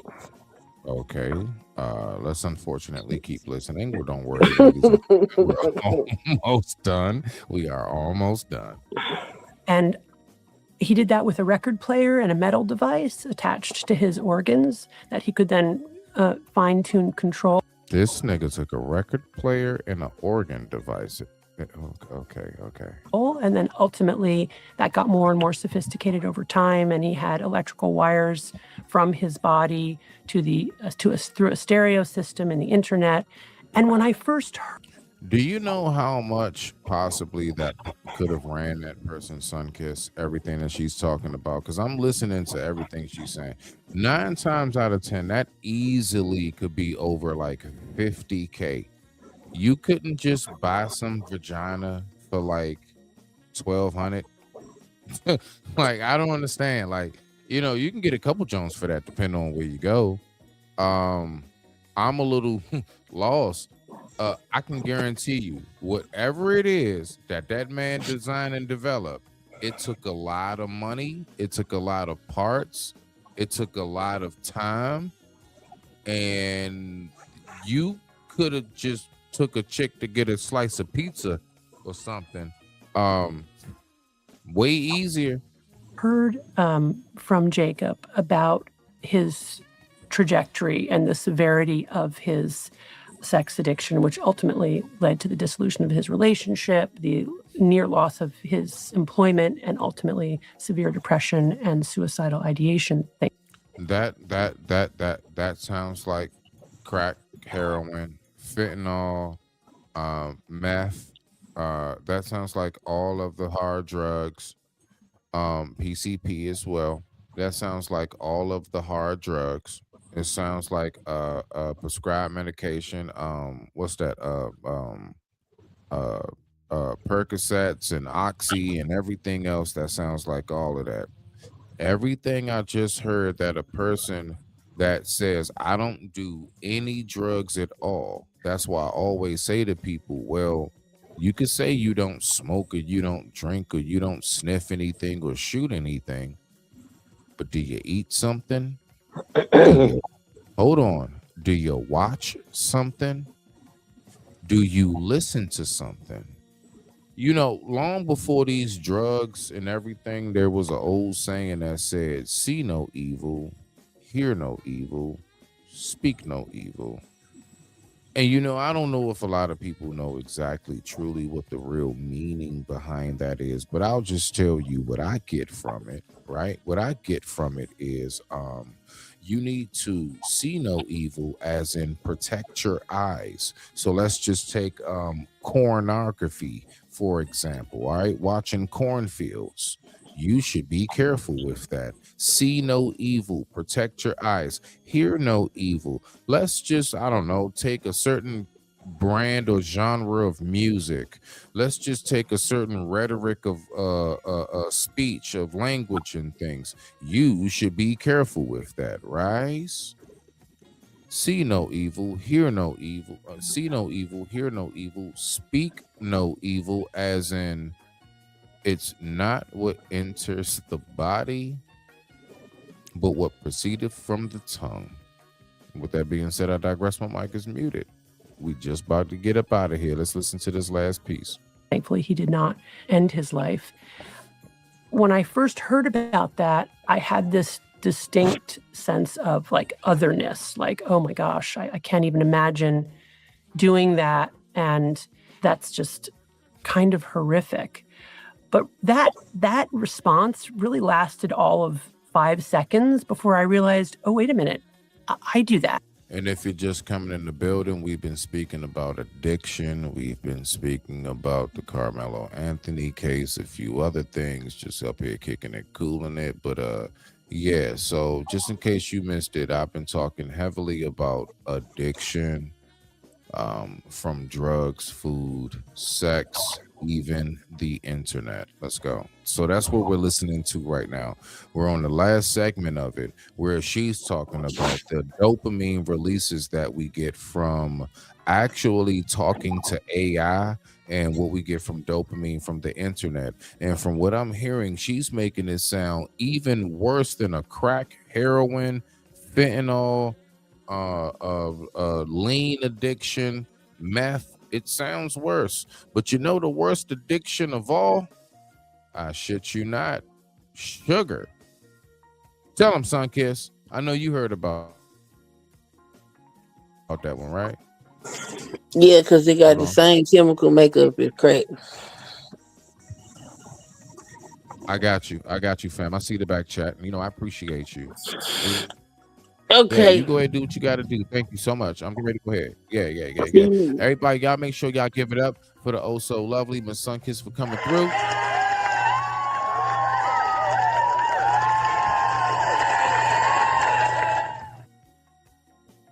I appreciate it for stepping up. All right, bet. So let's go ahead and get back to the last bit of this right here.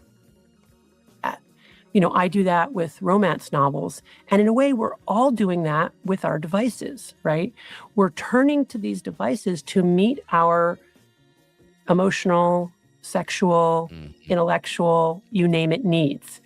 And these devices are so good at meeting those needs that we are getting further and further away from investing in our relationships with the people who are, you know, in our lives. And you can see this especially with younger generations, like the epidemic of loneliness now.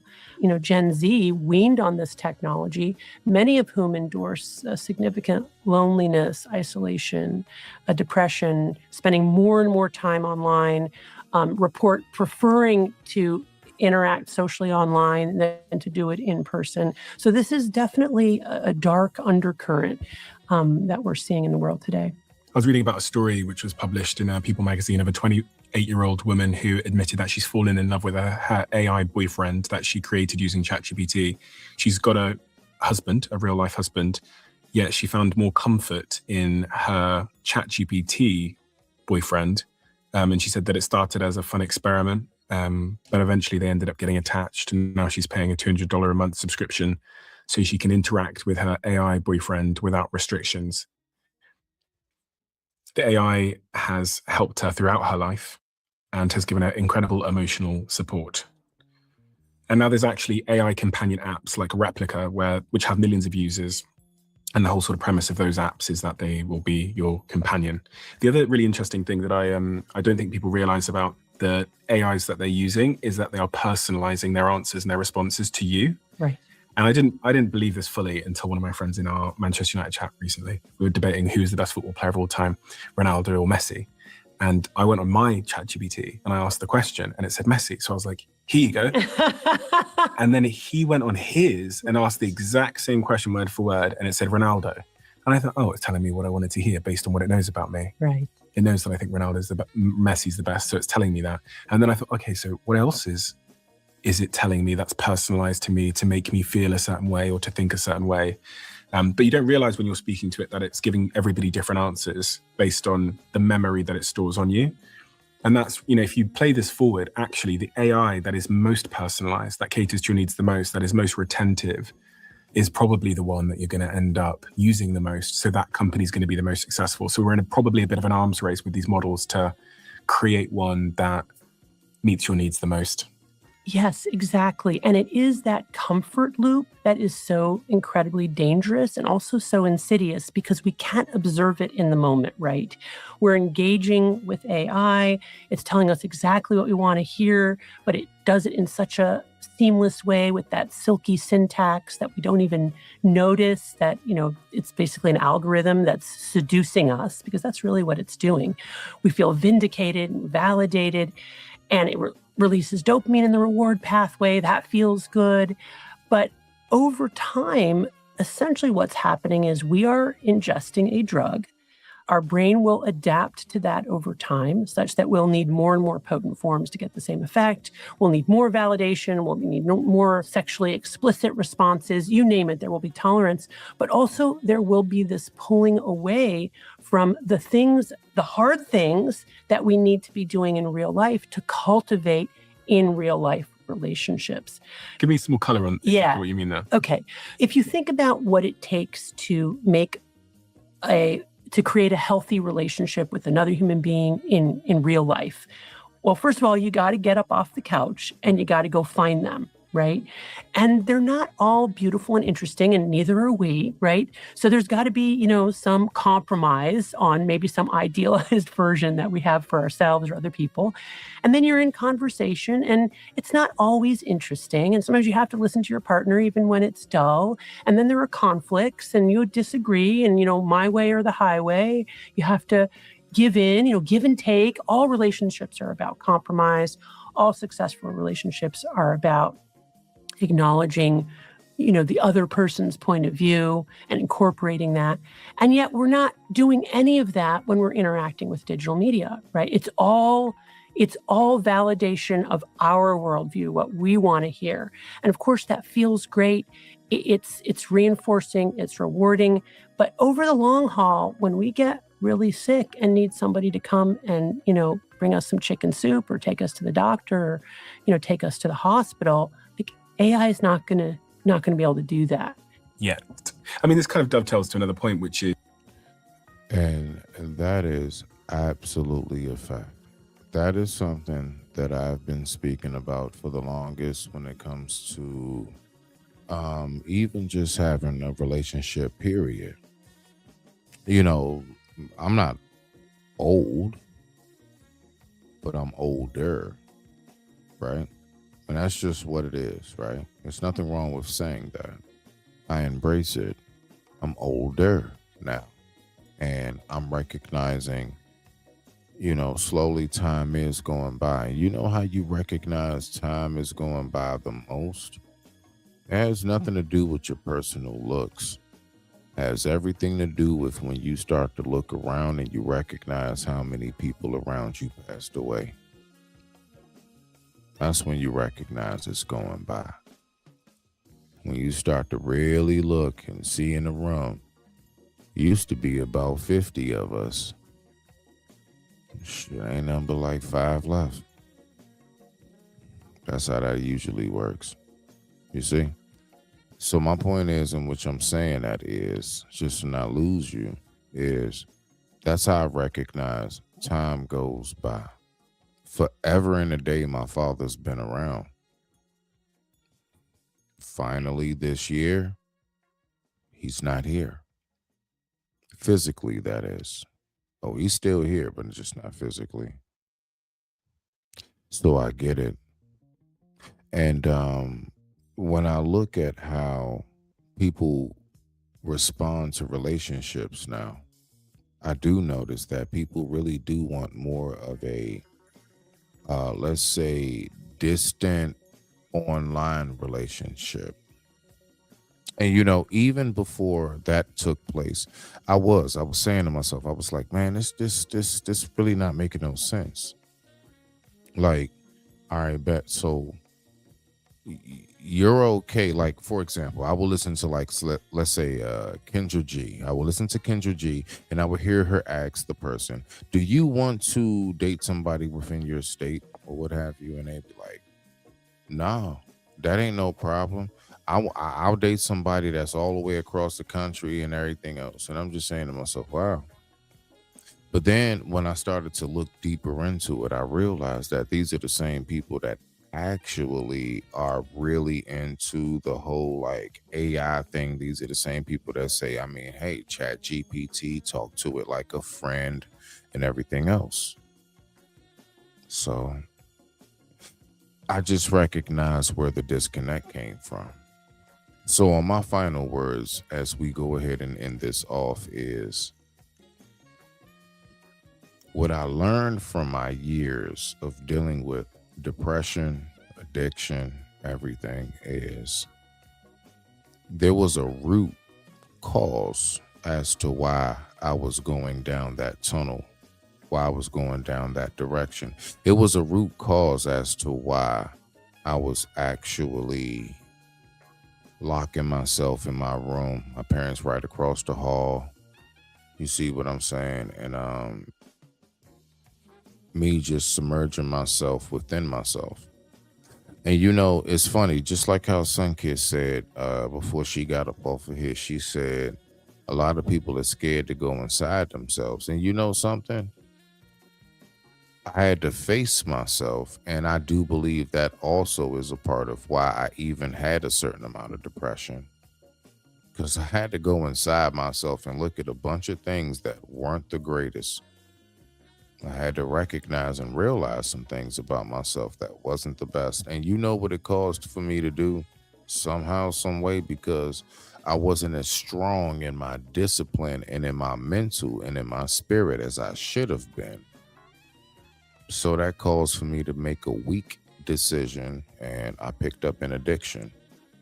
I picked up an addiction for two reasons, because I wanted to try to find myself, while simultaneously I wanted to get away from myself. Let that one sit with you. Yeah.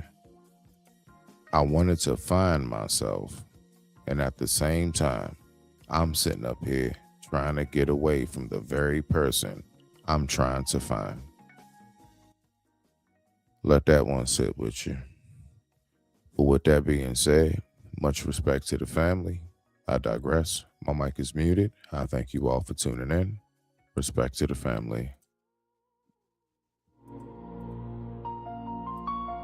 Welcome to the lighthouse.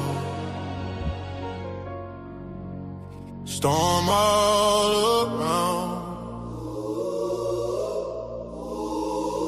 I'm standing right now, sent from the cloud. They talking mine now, but I'm just fighting for my blood and my life. Yeah. Sent from the heaven, king on seven, trials on trials, still count blessings. Wait on the revelating, heart in heaven. I stay patient, I'm beyond the angels. I am mad, I bleed, I'm tangled. Sword on my back, axe on the strap. Go with the weight of the word in my lap. Touching my can, we doubling back. Pray with my palm, but I'm ready for that. Long South County King, that greatness. Stand tall, whole county on the wait list. I just want my acres, you can keep your grand. Build this from the gravel for my whole family. PG is great and the DMV ain't faking.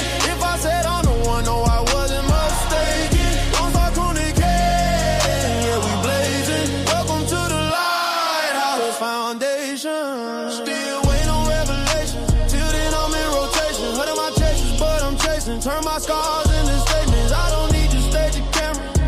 I need these papers, hand and hammer. Still in my spine, still in my hands. Guarding my bloodline, holding this land. They can test, they can try, they can hate me. I've been forging a fire that will make me PG Ray. Lone Star in my vein. DMV on the map, say the name. Long Star Cooney Kings, that's greatness. Stand tall, whole county on the wait list. I just want my acres, you can keep your Grammy. Build this from the gravel for my whole family. PG is greatness, DMV ain't faking. If I said I'm the one, no, I wasn't mistaken. Don't talk Cooney King, yeah, we blazing. Welcome to the Lighthouse Foundation.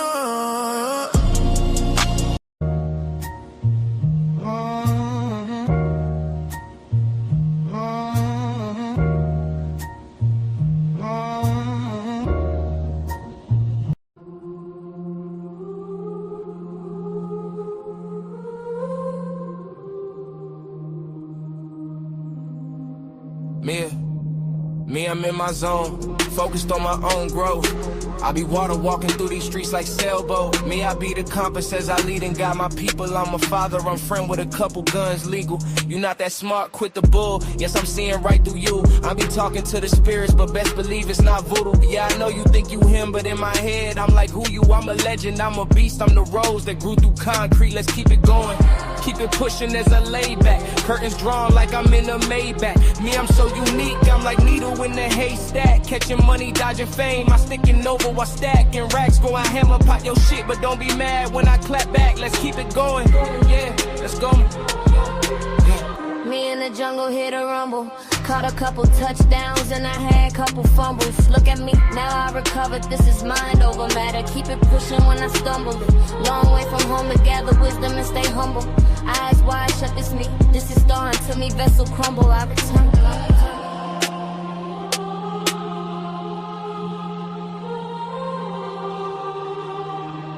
I'ma get mine.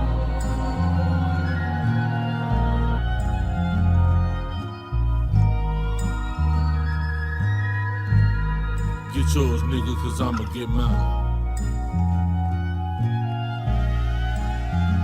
Today gon' be a good day. Jack gon' keep it playing from the Genesis. As I'm blowing dope, being broke, my only nemesis. Remember when it wasn't all good, I used to reminisce. Felt like I was going through hell with no deliverance. Niggas throwing salt in the game, condoning ignorance. But when it's really in you, not on you, we know the difference. Nigga ain't no willing and dealing, we really killing shit. My brother passed a shooter like Luca, he gave me 10 assists. Nigga, I was Dennis before you knew what a menace is. Nah, I just spread love to these bitches, ho, I'm a feminist. Way they running back to the dick, they think they Emmett Smith. No real player gon' break it, that shit be imminent. Yeah. Nigga, we was trapping out the tenement. Niggas ain't hard, they just loud, them niggas impotent. Ain't in it for the glory, my life story is intricate. Don't crash out for the money and watch the niggas you get it with. I say it all, cause I'm past the point that I'ma play with y'all. And as the president, I'ma have to revoke your player call. Don't think the nigga ever was real, and he gon' stay a fraud. Don't think a nigga bluffing is not nothing to break them all. Saquon, ho, it's not nothing to shake them all. With no street clothes in my bed, ho, better take them all. Just get that cheese, breaking that bread, and I can stay involved. Wanna look sweet in my side seat, got to pay the cost. Dope and cheese, I'm smoking G's. While I was scaling dope and weed, y'all been yelling broken knees. You gon' do it, baby, do it, gotta hold and squeeze. For real, it's cold out here, one of you hoes gon' freeze. Rob the reverend, call the blessing, hold your nose, don't sneeze. Poop, nigga.